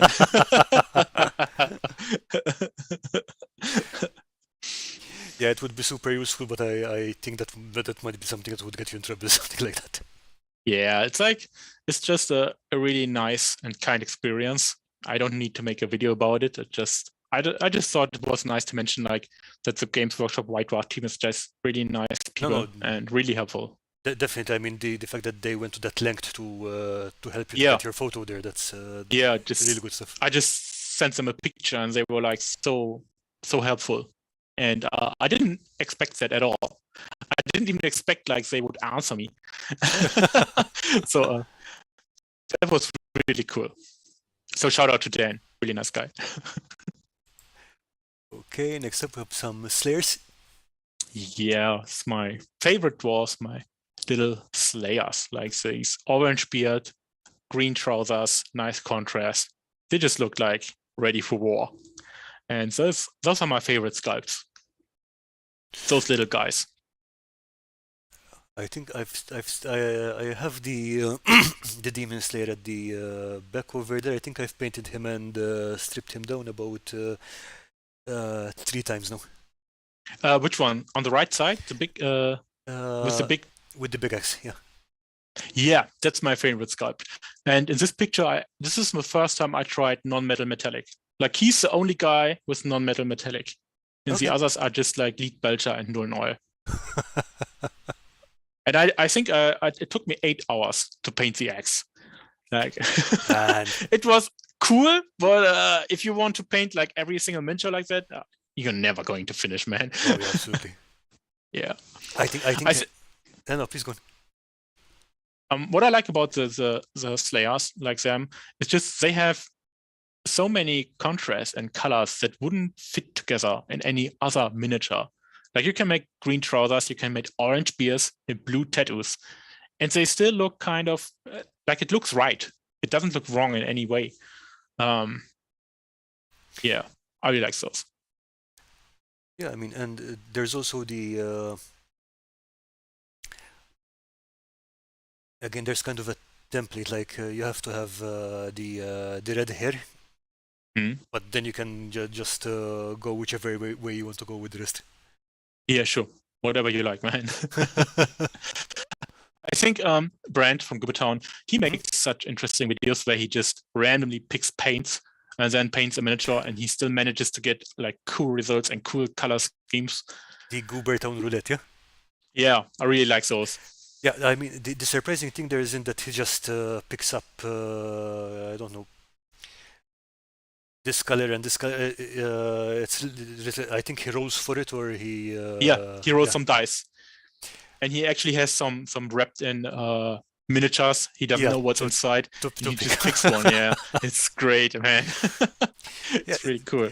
The really interesting thing there, and what I'd like to know more about his thinking process, is that he can make pretty much any random color work for any random mini. Yeah, and you don't think about that too much. Like he just picks colors and he paints, but he still makes him look good. And then like it's really much more into that. Like he's not just painting. Like he takes what he's his limited color choice, and he manages to apply that on a miniature, and it still looks good. I know that Greg from Greg's Miniatures has been doing quite a lot of that recently. Mhm. Sorry, GRG Miniatures. But that's kind of different. I mean, he's taking starting with a limited palette, but then mixing the colors. Yeah, I really like people doing that, but I would not do that. I mean, I have 200-300 colors now. I didn't buy that many colors to just only pick two of them. Not going to Fair, happen, fair man. enough. But it's like also my tutorials suck with that because I'm at least using like 20, 30 colors, man. But on the other hand, the more colors you have, the less you need to mix. True. Like if you have like 3 or 5 different tones of red, you don't need to mix them every single time. And especially if you are batch painting or painting like over a long period of time, that's great because you don't need to get that right color by mixing every time. Yeah, I mean, if you're painting an army uniform, Yeah, right. mixing the colors is the last thing you need because I mean, you start painting now, you're going to paint another unit in 2 years, maybe Yeah, 6 months, 2 years, whatever, and yeah, good luck finding the finding the exact yeah. mix. So it's like when you paint a big army, you should definitely write down your color receipts. I mean, you're going to sit and say, yeah, I really remember that. And then a half year later, oh man, what did I do there? I don't know anymore. Yeah, I will have a problem when I come to paint the rest of my Empire army for Warhammer because I know that the uniforms for the Middenheim troops were washed with enchanted blue, and that wash is no longer produced. Enchanted Blue, yeah. That's not longer available. Nope, that hasn't been available for about 15 years, I think. Damn. Yeah, I have the glazes. I'm still using the glazes, the old Warhammer Citadel glazes. They are not available too, but these are great. I don't know why they stopped producing them. no idea. But again, yeah, on the other hand, I am finally coming around to using the shades, and I really like them. Yeah, it's also great. I have not touched the contrast paints yet, but the shades are really good. Oh, the contrast paints are great too. There are like a couple of them you just need to have. Like there's one, man, there's for wood. What is it called? I still have it here. Wildwood is it called? Alright. And you just prime your terrain black, and then Zenithal primer white, and then you just smack in some white wood, and it looks like wood. Finished. You can dry brush some Ushabti bone or something like that above, but it's almost finished. Like you don't have to do anything else. Nice. And that's a great color. Yeah, it's possibly something to explain. Have you tried the Army Painter speed paints? No, not yet. It's like I have so many colors, man. I couldn't justify buying more, except for making a video about them, and so many people already did make the video about them. So I'm rarely buying any colors at all right now. The only thing I would like is like to switch from Citadel to Vallejo, not because the colors are bad or expensive. I just hate the paint pots, man. With burning passion, I hate them. The Citadel paint pots. They just. I know a lot of people are switching them out into dropper bottles, but yeah. I don't have time for that, man. Just switching every single paint. I wouldn't even. Why are you doing that? Yeah, I'm switching to Vallejo over time. I mean, some paints from Citadel I won't switch, like all the washes and shades and stuff. Those are great. But like if you're struggling with Citadel white, with ceramic white, there's a Vallejo or what is it called? Like they have dead white, a color. Like this is great white. You will never use any Citadel white again after you use that. It's just like really great covering. It's a great color. And the ceramic white you get from Citadel is just chunky. It's hard to paint with that, and it just leaves some brush strokes on your miniature. I don't like it at all. And I think that paint, the ceramic white paint, made me look into other miniature painting brands. So Right. thank you, Citadel, for leading me the right way. So it's literally because of the white was so bad that you had to look elsewhere. Yeah, Okay. that was the cause. And also, like metallic paints, there is a metallic airbrush set from Vallejo. That's for airbrush, but you can use it straight out of the pot with your brush, and that's pretty great. You get every metallic color, and it's pretty cheap too. Right. And I stopped using metal paints from Citadel. Yeah, I think a lot of people recommended that actually. I mean, using the airbrush metallics for painting. Yeah, So yeah, those are great. You don't even have to water them down. You can just use them straight off just the straight pot. out of the pot. Yeah, no Right. problem. Okay, the end is saying there's a video from Juan Hidalgo on replicating the citadel glazes with inks. Oh, that's nice. That's Oh, that. thank you, Diane. man. That would be useful. Thank you. I always love these, the mixing stuff with other stuff kind of videos.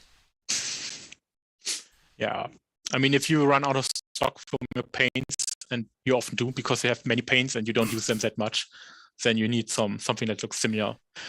Yeah, that's like from the Start Collecting Skaven box. I made a 24-hour painting marathon where I painted those, and I think I needed 17 or 18 hours to build and paint the whole thing without an airbrush, and I was really like surprised by myself how fast you can be.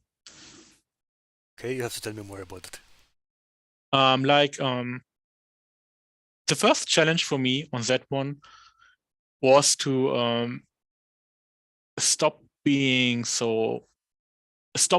good at painting, like stop painting like 4 or 5 layers on the skin and things. So I really like to paint every miniature as good as I can, because they cost a lot of money and the miniature cost a lot of money. And I struggle with the idea of just slapping paint on my miniatures to get them done. Yeah.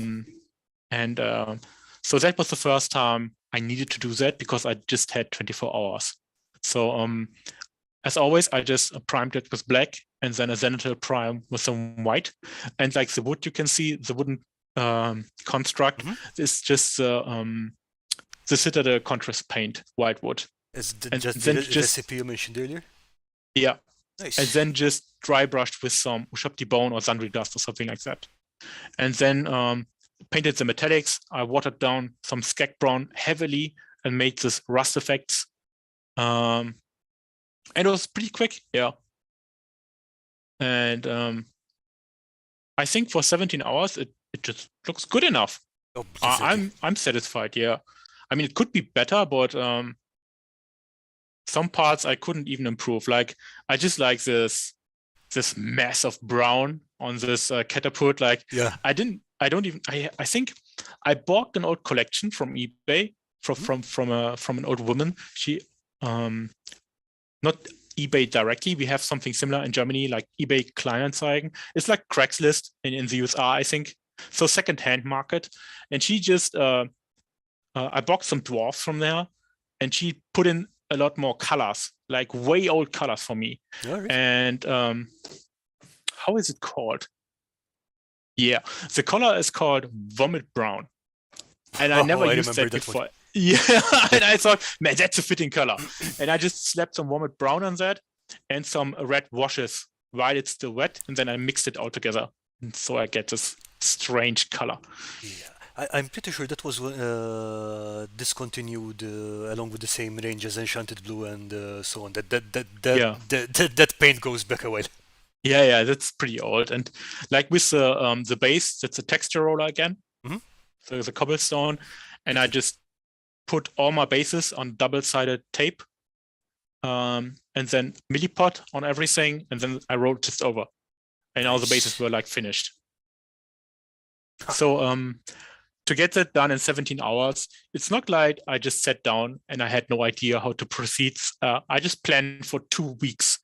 I was like making lists And I was like, okay, for every single Skaven unit, for every model I had, I already listed the paints I'm going to use. And then I listed optional paints. If I had more time, I could use that too.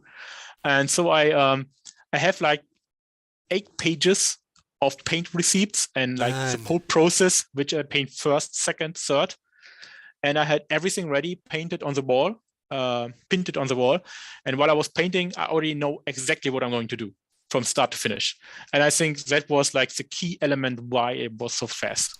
Because the thing that breaks my painting speed is if I do not know how to proceed. If I do not know which color or which technique to use. Kind of, you have to just stop and think kind of thing? Yeah. And then I stop painting, and that can get really frustrating. I painted in Nazgul, and I painted him like last week or something like that, and I didn't know how to proceed, so I just stopped, and I haven't painted him since then because I don't know how. It kind of breaks your stride, and it's kind of hard to get back to it. Yeah, really it is. But I'm still processing this kind of thing, making a plan with weeks in advance. And have you ever considered taking over the world or something like that? I'm sorry, I didn't understand that. I said, have you ever considered world domination? No. We'll make a plan for that and just go for it. Yeah. So it was just a lot of planning.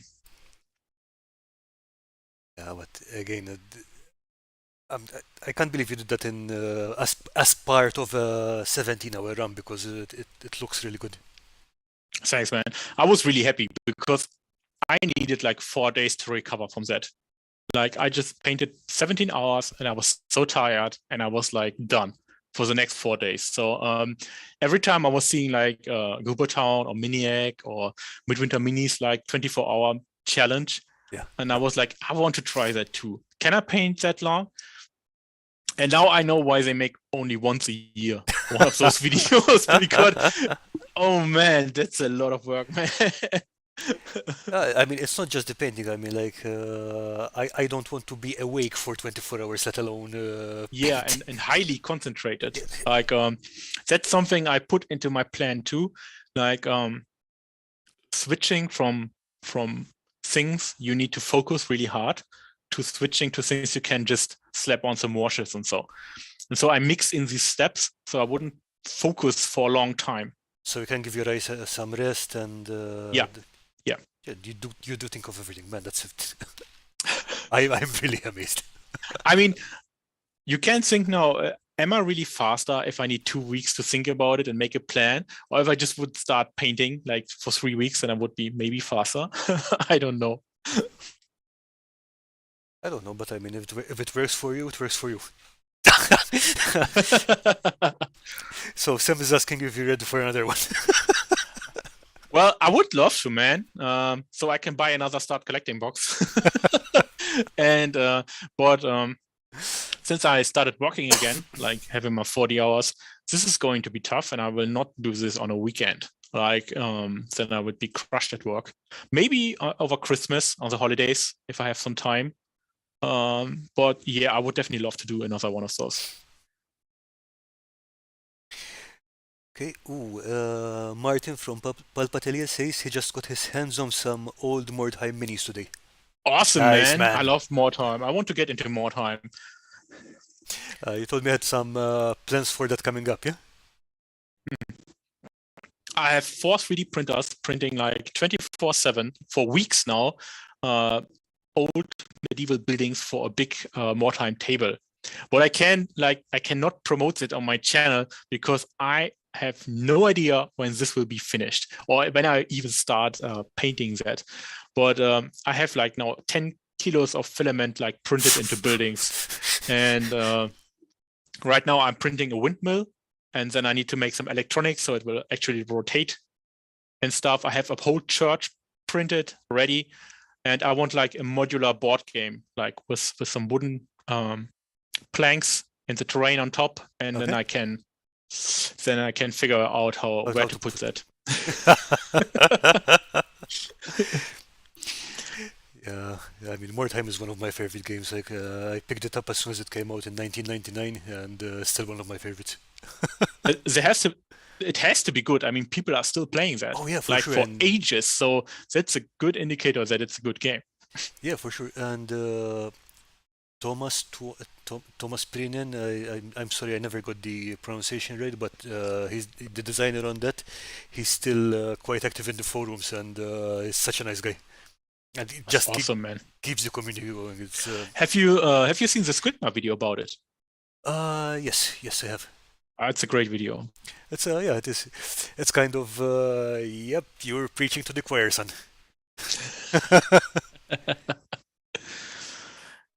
No, but it was a good video, and it's nice that he brought it up again because Squidmar just brings it to a wider audience. Yeah, definitely. Like he has a big audience. He's the biggest dude, man. Okay, and yes, Lawrence Davis pointed out that Leif on Devs and Dice also built a magnificent one, a magnificent more timetable. I just discovered his channel like last week. Really? And I saw his more time video was the first I saw. It's a great video, man. I'm definitely going through his channel now. Yeah, I think So I think that's one of the guys that cuts 1,000 bricks and just He puts does, them yeah, all on there, man. Yeah. Awesome. It's terrifying, but yes, he did cut out bricks for all that whole surface.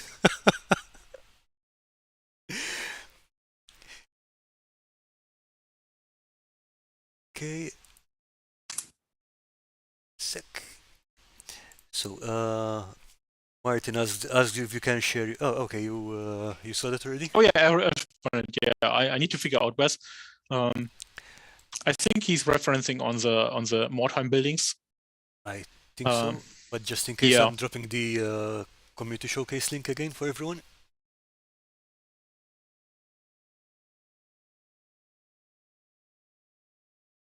Yeah. Yeah. He made so many bricks, man. And he counted them, which is even more terrifying. That's love to detail. Just making bricks. Okay, so just so we can move away from brick trauma. Yeah. I put up this photo here. I think this was part of your cell shading video. Yeah. Initially, I wanted to make just a painting tutorial for this miniature. Like this is from Nom Nom Figures, their Patreon, and it's a 3D printed miniature, like a link from The Wind Waker, The Legend of Zelda. Okay. And I talked about with Simon about that, and I decided to make like a cell shading tutorial and use that miniature for it. And that was a lot of fun. Like cell shading is underrated, in my opinion. Like not being forced to make like smooth transitions on your blends and layers, it was really refreshing just to paint with contrast. And it still looks good. So without paying like 20 hours on his green cloak, getting the really smooth transitions and blends. I think it requires a certain type of miniature though, because you can't just do it on any miniature. Like something with too much, which has a lot of sculpted detail and stuff, might yeah. It might look a bit weird. Yeah, I think you need like a minimum surface area for that. Like this miniature is also like pretty big. Mm-hmm. And it's also easier like with simple shapes.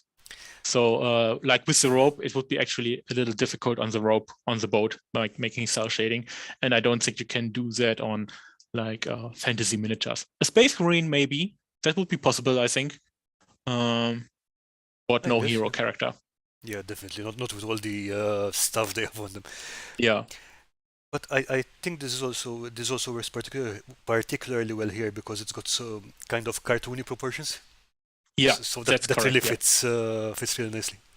Yeah, it is. In the video game, it looks the same way, and it is a video game with cell shading technique. So it was just designed that way to fit that nice. Style. Yeah, and I think it was perfect for cell shading. I know that a lot of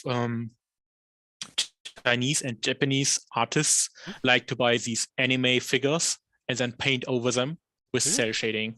Yeah, and it looks awesome, man. It looks like the anime, like some Dragon Ball Z or some miniatures or some action figures. They are like pretty big, and they just paint over them because the paint jobs on those action figures is like terrible, and they make them look so real.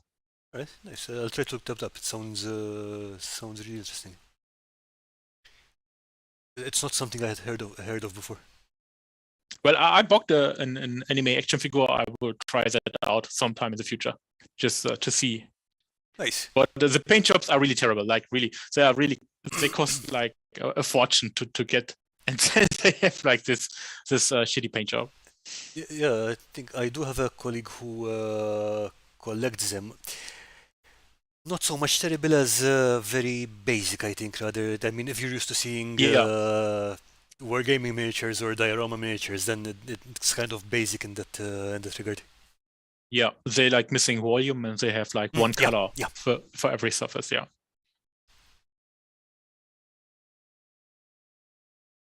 Okay, another piece of terrain, I think. Yeah, that's from Age of Sigmar, from the Gloomspite Gears. I soldered some LEDs inside that gave some purple light too, and that was like, I don't know, a pain in the ass to paint. Really? Like, yeah, the rocks and the moon itself, that was like so fun, but the mushrooms, man, those get you, man. There's so many mushrooms, and you all have to paint them. It's insane how many stuff is going on in that terrain. But I would say it is like one of the better terrains from Games Workshop. It's like it looks really good. It's an awesome piece of terrain, yeah. No question about it, looks fantastic. But so about the is it regarding the mushrooms? Is it just there are just so many of them and you have to find them all and paint them? Was that the problem? Yeah, so there are many of those, and you need to get some variety. You just can't paint them all red. It Yeah, would look like good point. boring. Yeah, and I mean, you could just paint a base color and then apply a wash, and then you're done. But if you're like a guy of me and you want to paint everything with 3 layers, you're going to sit there for a long time, man. And then I think this was the first time I used a toothpick for making the white points Okay. on the mushrooms. Yeah, but it was a lot of fun. Like I actually learned how to paint yellow with this terrain piece. And what I also like about it is it also fits Warhammer Fantasy. Like you can totally get that and put it absolutely. into orcs and goblins. So it's a great diorama. I really like the color of the rocks too. How do you get that? Wet blending. I just put in some, I think, Mechanicus Standard Gray and some Baylor Brown or something like that. And I just smashed a couple of browns and Zenray dust and grays. And while they were still wet, I just mixed them together. And in the next process part, I just applied a heavy wash of Nuln oil. And then it smooths everything together. Yeah, like just connects everything. Yeah. Yeah, and even with the Nuln oil, you can like just take Nuln oil and Agrax Earthshake and some green wash and mix them together on the miniature, like wet blending with washes. So you have some really smooth transitions, and it doesn't matter if you have like some strong contrast beneath it with brown and gray, because those washes will like connect everything together. See, nice. And you were saying about learning to paint yellow on this one. Yeah, it's like with white, it's like a difficult color to paint. Oh yeah, totally. And yeah, like getting some orange too. And the good thing about this terrain is like the moon has like some I would say simple shape to get the light right. Like where does the light shine and where's shadow? And the moon is like a good piece of terrain to practice that. Because it's very defined. Like the bottom top is like clearly darker than the rest. And because of its shape, it kind of generates enough shadow on its own on the table. So even if you don't have the transition, it looks good. I get what you mean. Yeah, because it has like these hard edges that throw shades on shadows on their own. I mean, I really like how this whole piece comes together. It's but yeah, that yellow is really striking. It was also very, very difficult to paint. There's a skeleton in a cage, like the hanging cage, yeah, right, on his back, yeah, and it's like filled with mushrooms and skeletons, and you have to paint inside the cage while it's all built together. That's what's difficult. That would be maybe something for sub-assemblies. So you can't actually. Is that because you assembled it before you painted it, or is it literally just comes in one piece? How? I assembled it before. Like, I Okay. really don't like painting in sub-assemblies. I don't like it, and I make my life much more difficult by not doing that. So it is, the miniature has really to have some unreachable places, so I really sub-assembled it. Yeah, okay, fair enough. Lawrence Davis is saying there used to be a running joke that you couldn't win a Fantasy Golden Demon unless your mini base had mushrooms. That sounds That very sounds, specific. and it sounds actually sounds kind of correct too. But yeah, come on, everyone should have mushrooms. Mushrooms are awesome. Mushrooms are great.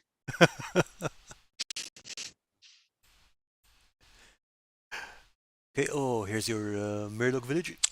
The Murloc diorama, yeah. That was like from, man, I don't even, April? Maybe April. That was a lot of work. One of my most loved projects, I think. Like, just I'm a fan of World of Warcraft Classic, Mhm. and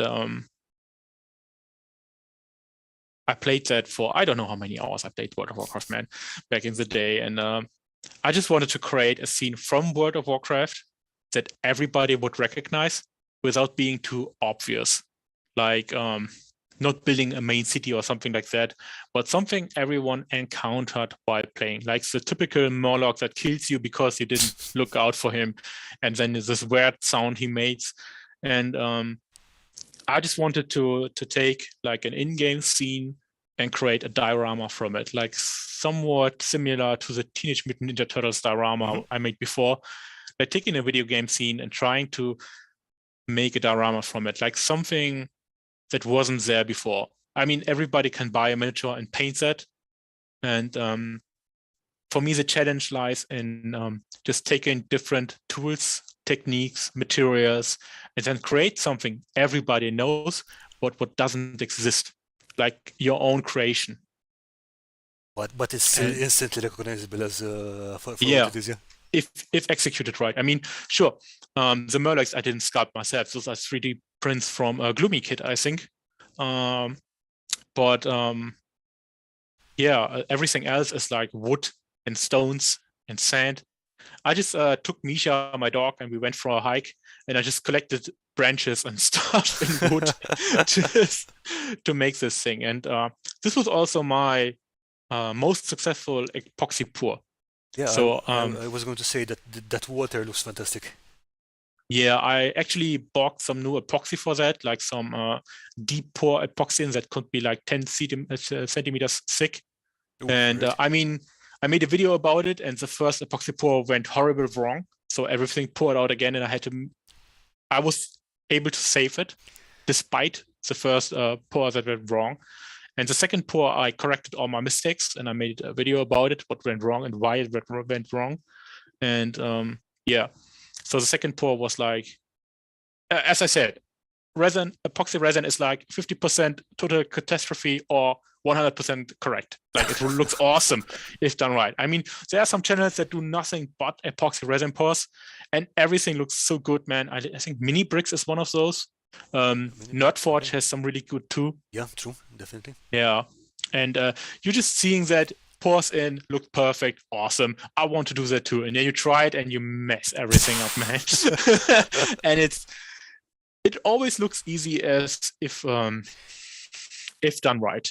I Oh think yeah, for sure. that's I mean, you can look at Let's Plays from Dark Souls, and one guy just runs through it and he fights everyone naked with a stick, and it looks totally easy, or just, I don't know, plays it with a banana, or I don't know, man.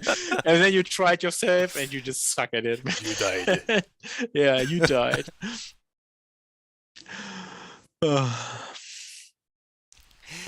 Yeah, the resin pours are like playing with hand grenades or something like that. You never know Yeah, what's going to turn out. I would definitely suggest to just prepare your workplace, like prepare it so you think it would fail.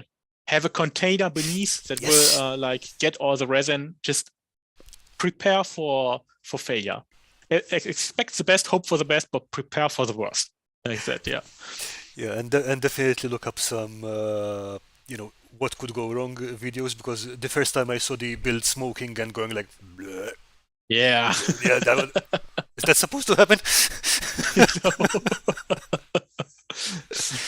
Yeah, that was pretty terrifying. Oh, that's as a Space Marine. Yeah, that's a funny one. It's always said that if you want to make a successful YouTube video, you have to paint a Space Marine.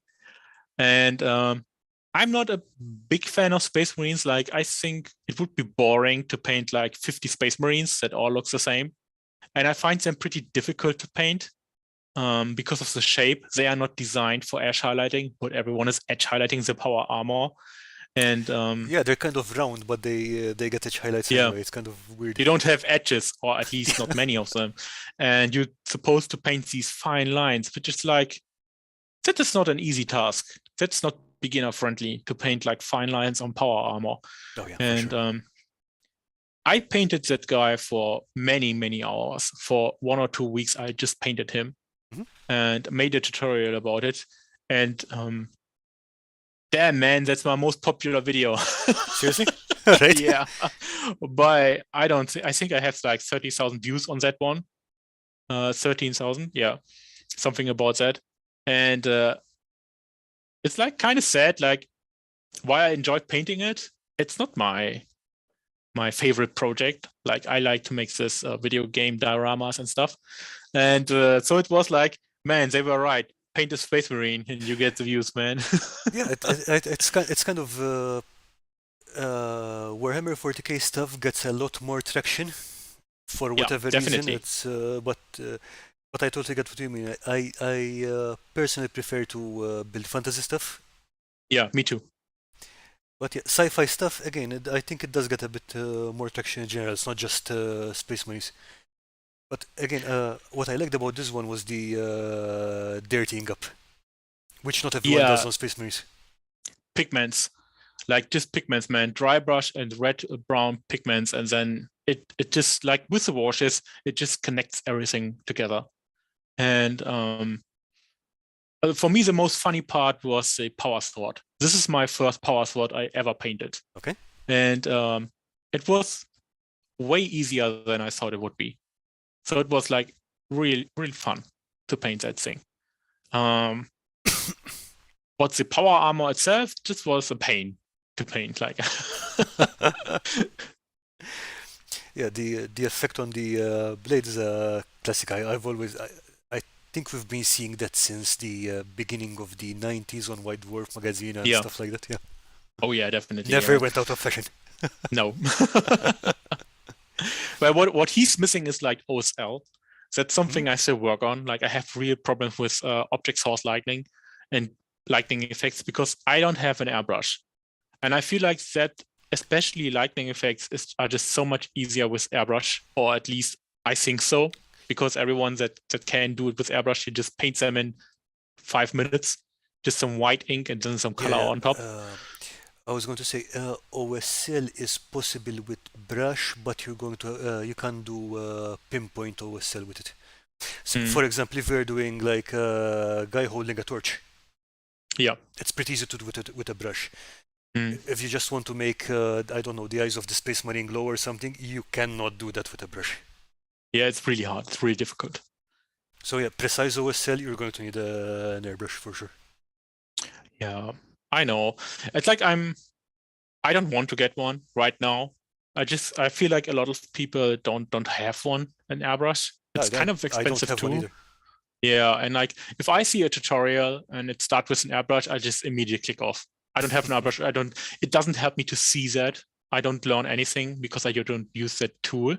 I just don't want to hate on airbrushes. Like, every tool is usable and you're totally right to do that. Awesome. I just don't do it. And I try to paint everything with a brush. And as soon as I reach a level of skill with the brush that I'm like satisfied with, I might switch the tools to an airbrush or combine them also. But I haven't reached that point. I mean, again, it's a tool you get to choose. You don't have to use it. You don't have to not use it. It's Yeah, but it makes there are a couple of techniques that are just way easier with an airbrush, oh I yeah, for think. sure, for sure. And like priming miniatures in winter is also so much better with airbrush. Yeah, that's one thing I found with the 10 millimeter minis. They're totally easy to prime with a brush. I have no problem Mm. with that. You don't need to go with the primer or whatever. So yep, just get a brush. Look, done, ready, next. I am enjoying that. Okay, so Sean is saying, I think this is in regards to the useful things you should know about epoxy Mm. before you pour it. Look up how to get it off stuff. Yeah, that is very good advice. Yeah, with isopropanol, many people do. And Um, yeah, earth you're member. going to have definitely a hard time if you have a carpet or something like that. Oh yeah. Oh, you're not able to get that out. Okay, and Earth Brick is saying you can do better OSL using oil paints. James Wappel does amazing work doing it that way. Yeah, Yeah, that's possible. but then again, let's remember that James Wappel has years and years and years and years and years of practice. Yeah, I mean, it's always a matter of, I mean, good tools and good materials don't make a good painter. Like you have the best brush and the best paints, but if you lack the skills, it's not going to happen. And I mean, it's the opposite turn. Also, like take Sam Lance, like Yeah. he just takes the shittiest brushes that exist and just paints amazing. So, Yeah. I haven't seen any of his videos recently. Is he still publishing? Because Sam Lance? Yeah. No, not that much. He just occasionally he has some videos. To be honest, I found him the most interesting when he was like a guest with Tabletop Minions. Yes. There was a series called Painting with the Pro, and that was just awesome because with Sam Lance explaining stuff, in those videos he just explained it so you can actually try and replicate And that. follow along, yeah, kind of thing. Yeah, he really did that. I mean, if I'm looking at like an Angel Giraldus TikTok or Instagram video, man, he's so good. I can't even follow. I'm not even trying, man. He's so good. And yeah, so the entry level is just different. It's like he makes it so easy to follow that you actually think you can try that and do that. And you're not like that discouraged to see like such an advanced painting. Like, I mean, take for example, Sumikito's blending techniques when he paints skin, man. I don't even need to try that, man. That will not happen. Or at least not the next 3 years. That's an interesting thing about Sam and Zumikito. I mean, I can look at his videos. I can understand exactly what he's saying. Hmm. He explains every step of the way perfectly. Something gets lost in translation between my hand and my brain and my hand. It's like just Yeah. not working. But he still provides some useful tools. Like my favorite video from him is like the 5-minute non-metal metallic video. Oh, yeah, I remember. And he also just made took black primer, primed his miniature black, and then took a photo with a specific light source. And from the photo, he was painting the light source onto the miniature. And since I've seen that, I do that all the time. Prime black, take pictures. And then if I need help with the lightning, then I can relate to the pictures I took. But like, it's just a simple tool I didn't know about before. Yeah, I mean, it's not even a tool, it's just a way of picking up information. Like, okay, pay attention to these things before you start it. And again, decreasing but different it's ways like of thinking about things. correct, yeah. But it's like a low entry level. Like everyone can do that. Everyone can paint prime his miniature black and take a picture. Yeah, Like, exactly. Yeah. The end is saying he streams on Twitch regularly. Are we talking? Does he still? I know he did in the past, but I don't know if he's still doing it. I have not ventured into Twitch yet. I have no idea. That's like unknown territory. Here be dragons. All right.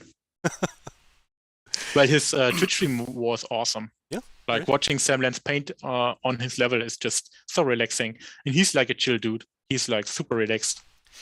There's a Spanish gentleman. can't remember his name now, but his surname is Vinci, I think. I'm not entirely sure. I'll post a link on I don't know him. Discord later. But again, he paints on. Again, personally, I think he's on the same level as Angel Giraldez. Hmm. That says a lot. It says a lot. It's super relaxing to watch him paint. Hmm. Again, he explains stuff, but he's at that level where I watch him just to chill. I'm not Yeah. even trying to learn that. Yeah, Twitch is great for that.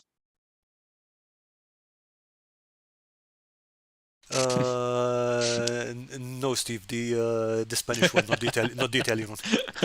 Not that one. Okay, so I think that's the last of your photos you picked for today. All right. Man, that was a hell of a discussion. Yeah, it was fun. Thank you, man. Sure thing. So, what do you say we jump into Discord and have a look at what the others have posted in the meantime? Sure, man. Okay, let's see what we have here.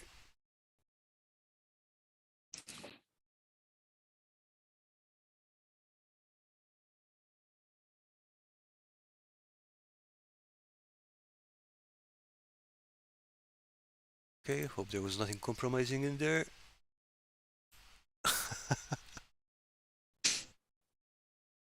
Now everything is stuck.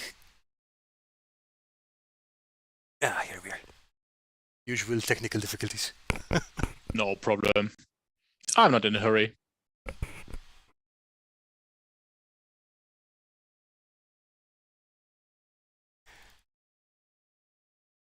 Ooh.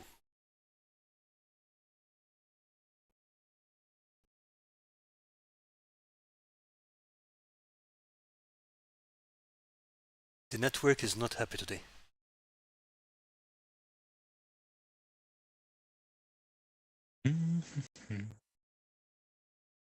Oh, that looks like terrain. Yep.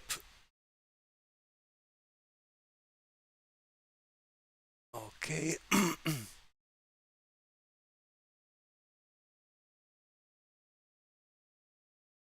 Come on. Okay, I think this is where we clipped off last time. And this is Earthman Brick's Chompa, I think. I need a couple of time because Yeah, now I get a sharp image. All right. Okay, Yeah. it's still buffering, I think. Yeah. Oh man, this is some great rust effects, man. Yeah, and it's all a scratch build. Do you have another angle to look at? Are those actually cables? Yeah. Yeah, definitely works. Awesome. And that is cool, man. And I'm pretty sure there are some cable ties running around in there. That's really cool. Okay, so if I remember correctly, after this point he added some pluggable weapons to go into that gap at the top. And I think should be putting out the video sometime soon. Steve, when are you releasing this?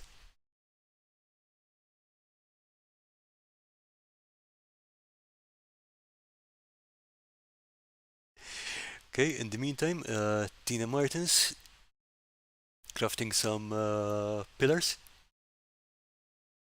Still need to wait to get the image sharp. Give me a moment.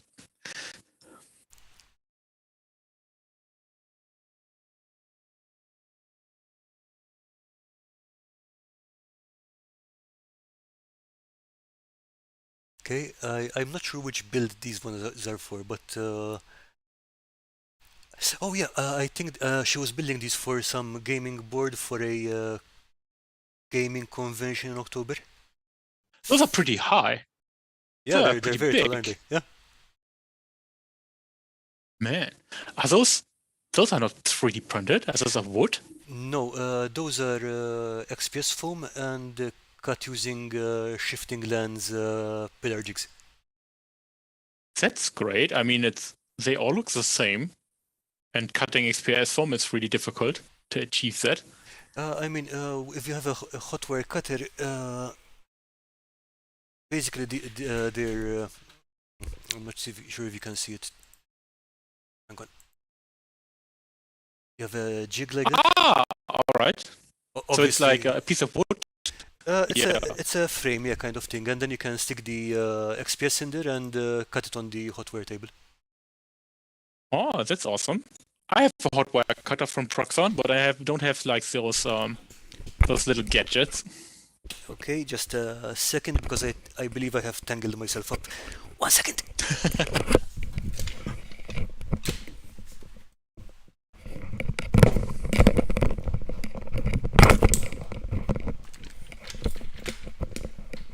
Don't strangle yourself, man. Okay, I have no idea how I achieved that, but I managed to tie up the chair with with the wire. Okay, and Steve is saying, okay, Mega Chompa vid is uploaded and comes out next Saturday, so that's one to watch. Awesome, man. Looking forward to it. Is it about the creation of the thing? Yeah. Oh, cool. Okay, and this is another build from Steve. Just a quick question. Has he used this, how is it called? Dirty down water rust or something like that? The special rust effect? That would be interesting. I think he makes his own ink washes with oils, but yeah, Steve, tell us all about it. So this is his pool table build coming up, which I think was released more recently. I think last week. That's cool, man. Is it part of a diorama? I think he's using it for his post-apocalyptic terrain. Awesome. Some zombicide or like yeah, kind of thing. That's cool, man. Now you need to play around with that. I think he has another photo further down where he's got the billiard table in a scene. Yeah, I would love to see the whole piece, man. All right, coming up. In the meantime, Cross from Campaign Terrain making some doorways. Oh, that's also cool. I mean, it's like you didn't see it always, but just getting the right size, the right scale for those kinds of things, just getting some windows and doors done is like, for me, it's pretty difficult. Like, so everything looks just right. You immediately recognize when something looks wrong. Yep. But just to get everything look right, that's difficult, man. it's a very narrow margin. Yeah. Okay, and also from Cross, some standing stones. Oh. I have no idea. What is he going to do that? Yeah, I have no idea what you're planning there, Cross, but it looks interesting. Yeah. Those are pretty big too, aren't they? Yeah, they look big. Yeah. Maybe some kind of, I don't know. I think they are well cut. They definitely look like stone. But each and every individually, like nothing looks the same. But everything looks like stone. Yep, and that's some good shading on them as well. Yeah.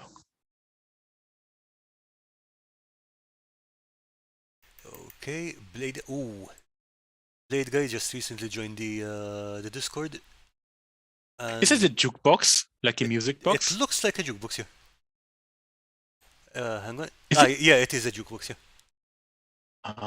And is it self-made? Is it 3D printed? I can't recognize it. It doesn't look 3D printed. No. Now it would be interesting to see how big it is. It looks small. It looks tiny, and let's see. There's this cash register which he also built, which has a one. Oh my god, that is very. That is tiny, man. That is epic scale. Jesus, how did you do that? I mean, there's a logo on the jukebox too, and yeah, I'm wondering how. There's some kind of writing here as well. Blade guy, if you're here, we'd love to hear about this. Damn, man, if you can fit some music into that, now we're talking. Awesome. Some really cool stuff. Okay, this seems to be made of paper or card or something. Yeah. But yeah, I mean, those little boxes here are fine. That is really cool, man. Huh. Blade guy is pretty talented. Yeah, no kidding.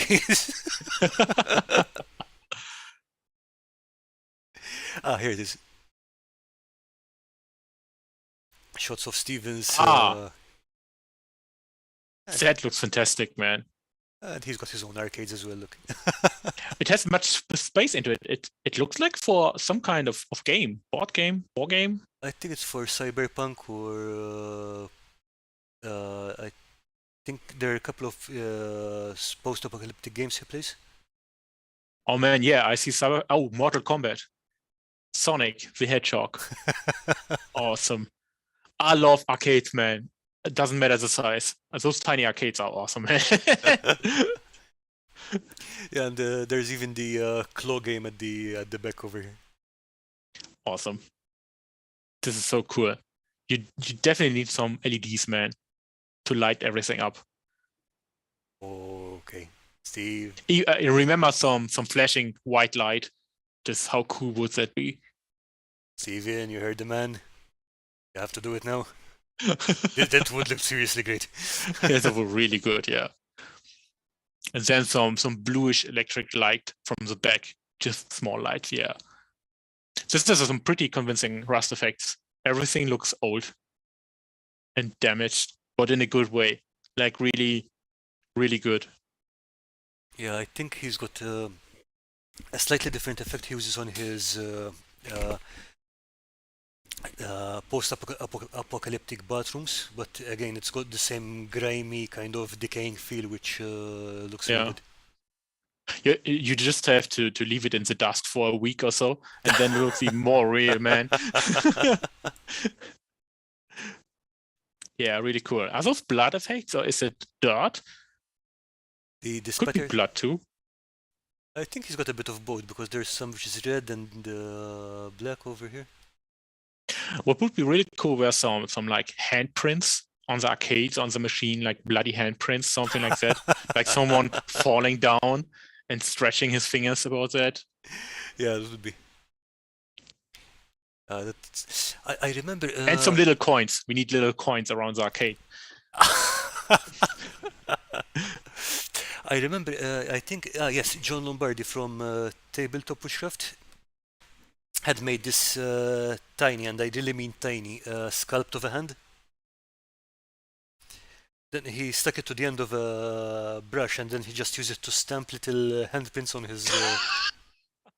And it looks really weird at first when he's sculpting the stem, but once you see the effect on the walls, it looks fantastic. Man, that's some next level, eh?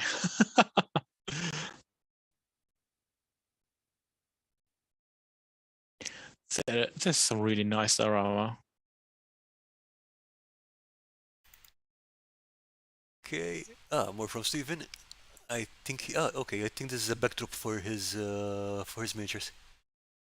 Oh, what is that made of? Okay, that is 99%. I would think sprue frames from MDF kits. Oh yeah. Earthman brick. Correct me if I'm wrong. Drywall It's always tape. hard to tell the scale on this pictures. Like if you would actually know how big it is. Yeah. Yeah, okay. Now I have this sharp image and yeah, definitely some MDF laser cut parts. So Looks like industrial. Yeah, or for is sure. it? That needs some rust effects. Yeah. And I think he already did one similar to this, where he went over it and just gave it kind of a concrete effect. Yeah, all right, okay. Here, I think we're moving awesome. on here. Karl, you got more pictures. Show me. Oh, that looks fantastic. Okay, yeah, those micro textures look good. How is that achieved? Say again? Yeah. I'm sorry, I didn't get what you said. How did he make this texture? That would be interesting. Okay, I guess we'll have to watch his video for that, but I don't know if you can share anything in the in the chat, Steve. Yeah, very interesting.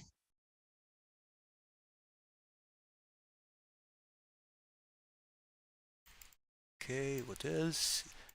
Okay, little C. Little C. Ooh, that's a church? Or is it? It looks like a church, yeah. And it And looks a like big one. it's in sections as well, yeah. Is there a stone pattern on top on the walls? Looks really. Is it that's handmade crafted or is it? I'm not sure if he used a roller on that one. But yeah, the whole thing is definitely handcrafted. But I don't know if he used a roller for textures or stuff. That looks great, man. I really like these big windows. Just this dark place inside. It looks very like spooky almost. Oh yeah. Let's see. Okay, I think we've got some these additions on it as well. Mm. So it seems to be pretty modular.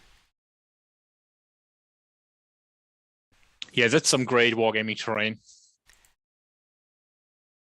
And it opens up. Yeah, awesome. And you even have different height levels and everything. I could see myself play Warcraft with that. Yeah, what I'm thinking is this would be something, a building like this, for example, would be great for something like more time, literally because you've got those changes of level. Yeah. No, this is really, really neat work. Oh, okay, here we have some idea of scale. Awesome. It's pretty big, man. Yeah.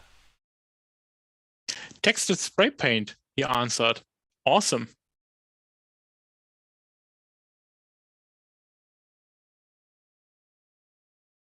That's cool. You could even put some LEDs inside, like you have plenty of space, and then just let it like glow from the inside. I guess yeah, definitely it's a possibility. And I mean, once you get a space like this, it's easy to build up furniture or other debris or Yeah. stuff like that. You can go wild now. Okay. I'm not sure what that is. Okay, next up, Martin from Jamatra Valpatelier. What is that? That looks interesting. Looks like a damaged building. Yeah, Do you have another angle of that? let's see. All right. Oh, that's cool. Some steel. Yeah, some rebar It just going in looks. there. Is it a diorama or more for wargaming? It could be both. It could be both, I have no idea. Yeah. So Martin, would you like to tell us about it? I mean, if you would build a whole city of that, that would be cool. It looks like you could use that in World War II scenarios or like Iraq or something like that. It looks like the desert building. Yeah, it looks, it could fit both sci-fi and modern kind of thing. Mhm. And the textures are already there. I mean, that's concrete basically. Yeah, the concrete texture is awesome. Like nothing to improve.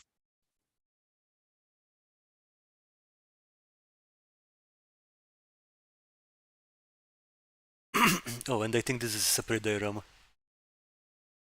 With mushrooms. Dude. The first thing that comes to my mind is like the Elder Scrolls Morrowind.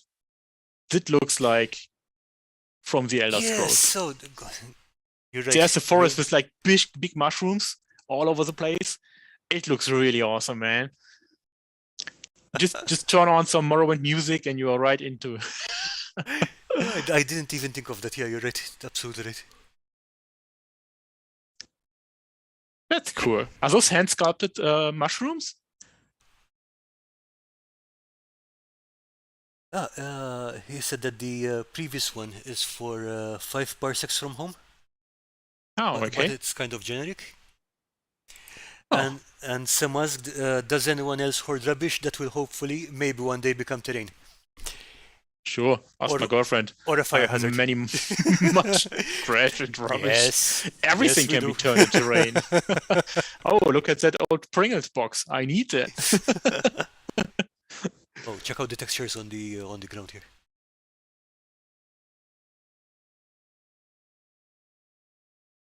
That's some really cool stuff there. That's brilliant. Martin doesn't have a YouTube channel, but he does have an Instagram, and he also does these really cool map illustrations. Can you post it in the chat? Of course, let me find it.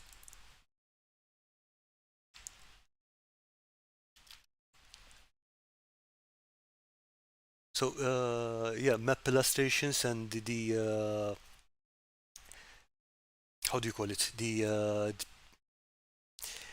grittiness he does on his terrain is really fantastic. What was really scary though is how fast he learned sculpting. That was terrifying, honestly. Natural talent. Yeah, I mean, I was in a separate stream on the Crazy Crafter once, showing how to do some basic things like sculpting accessories for miniatures and things like that. An hour later was, I sculpted this. I went, seriously. Awesome.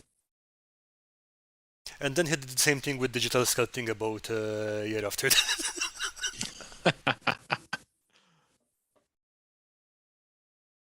Okay, hang on, guys, because things are really slow here. No problem.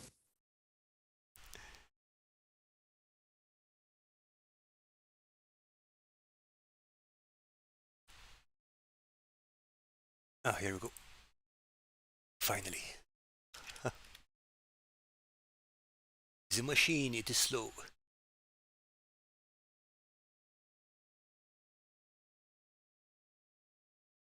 Okay, there you go. Post it in the chat. Awesome. Thanks, man. I will have a look at it.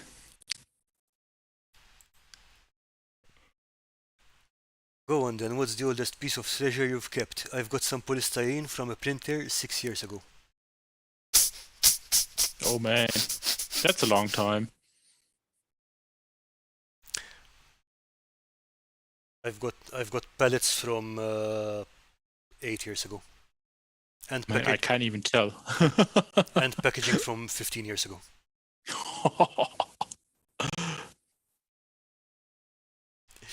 Yeah, that I will use them sometime, I swear.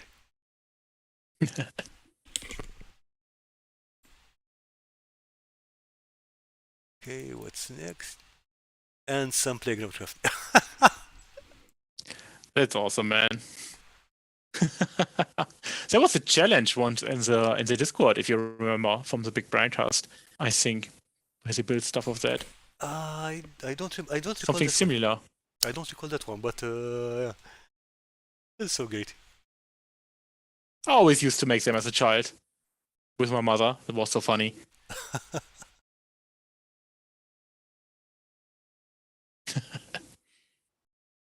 Sticks and stones. Yeah, that's great. Yeah, this is some other fun stuff. Okay. Oh, and Earthman Brick has also started working on something else. I still haven't have a sharp image. I need to wait a little more. Okay, hang on. Let me jump straight to the last one so get some idea. Oh, too far.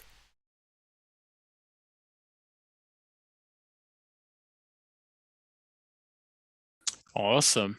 So, a Sump Crocodile, if I read correctly. Yeah. I have no idea what that is, but... And made from scratch with wire or something like that? Yeah. That looked like the wire from some college block. Paperclip, yeah. Yeah. Paperclip, hot glue, billy put. Everything you need, man. Hot glue, paperclip. Good to go.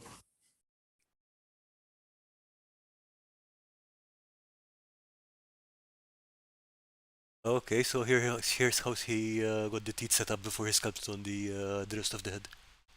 Awesome, man. You needed some creativity for that. Okay, the end has a painted bust. It's a creek bust. I know that model. That's a great thing. That looks really good. I especially like the leather bag in front. Yep. It's a real eye catcher. That's 3D printed, isn't it? I know that model. I've seen that.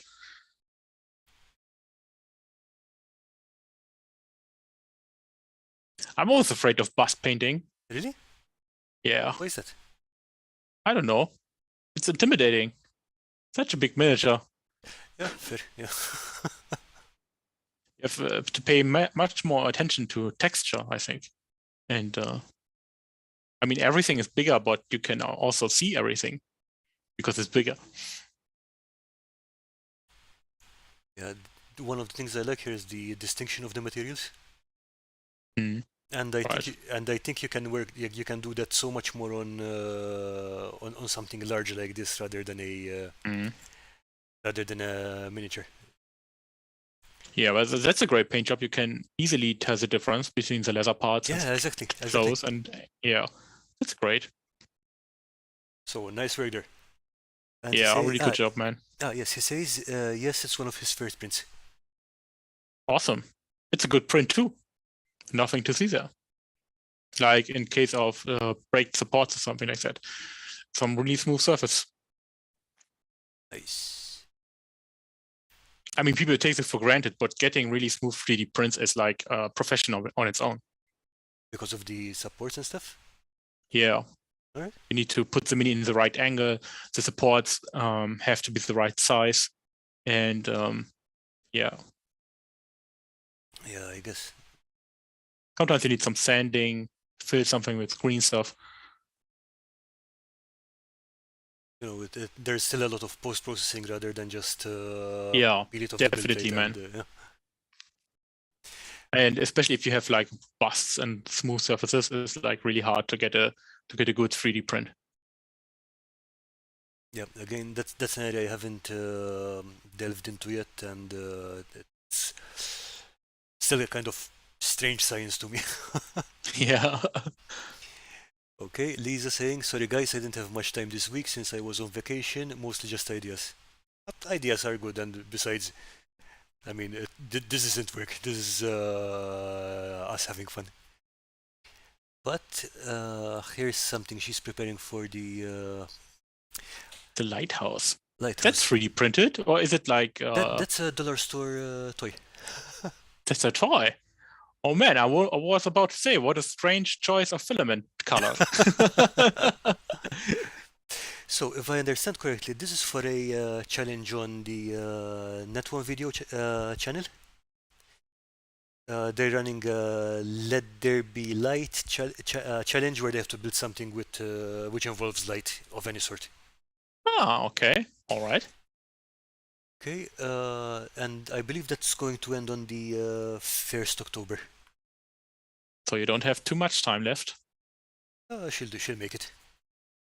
But at the same time, we're also doing a challenge on this channel, which is the Finish Him challenge, where we take an unfinished project and finish that. Okay.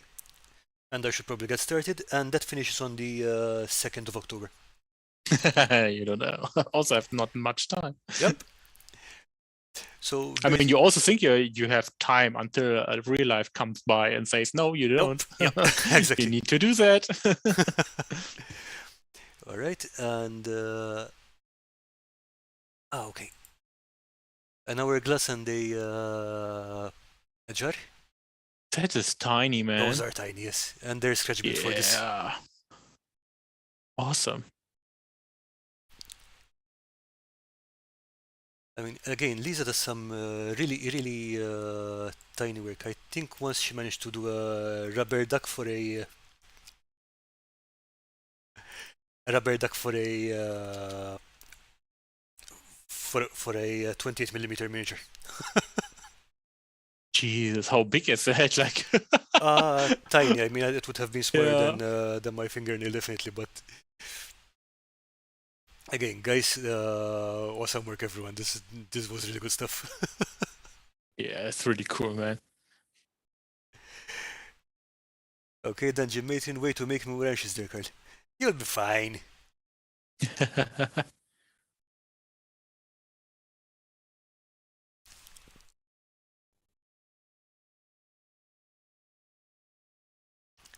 Oh, we're finished with the pictures. I think we've run out. Yeah. All right.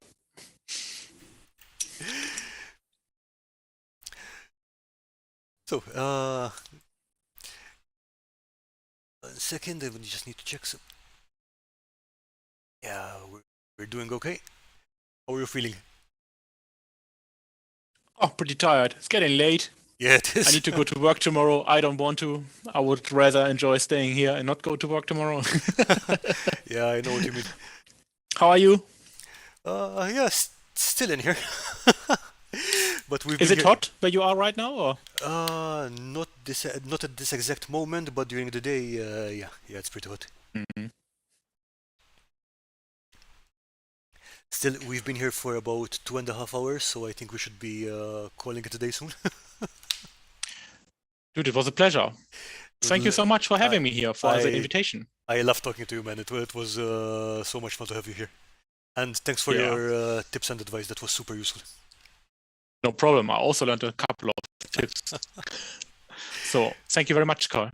Okay, thank you, Sergey, and thank you, everyone. Bye-bye. Bye-bye, Chad. Bye-bye, Karl. Bye.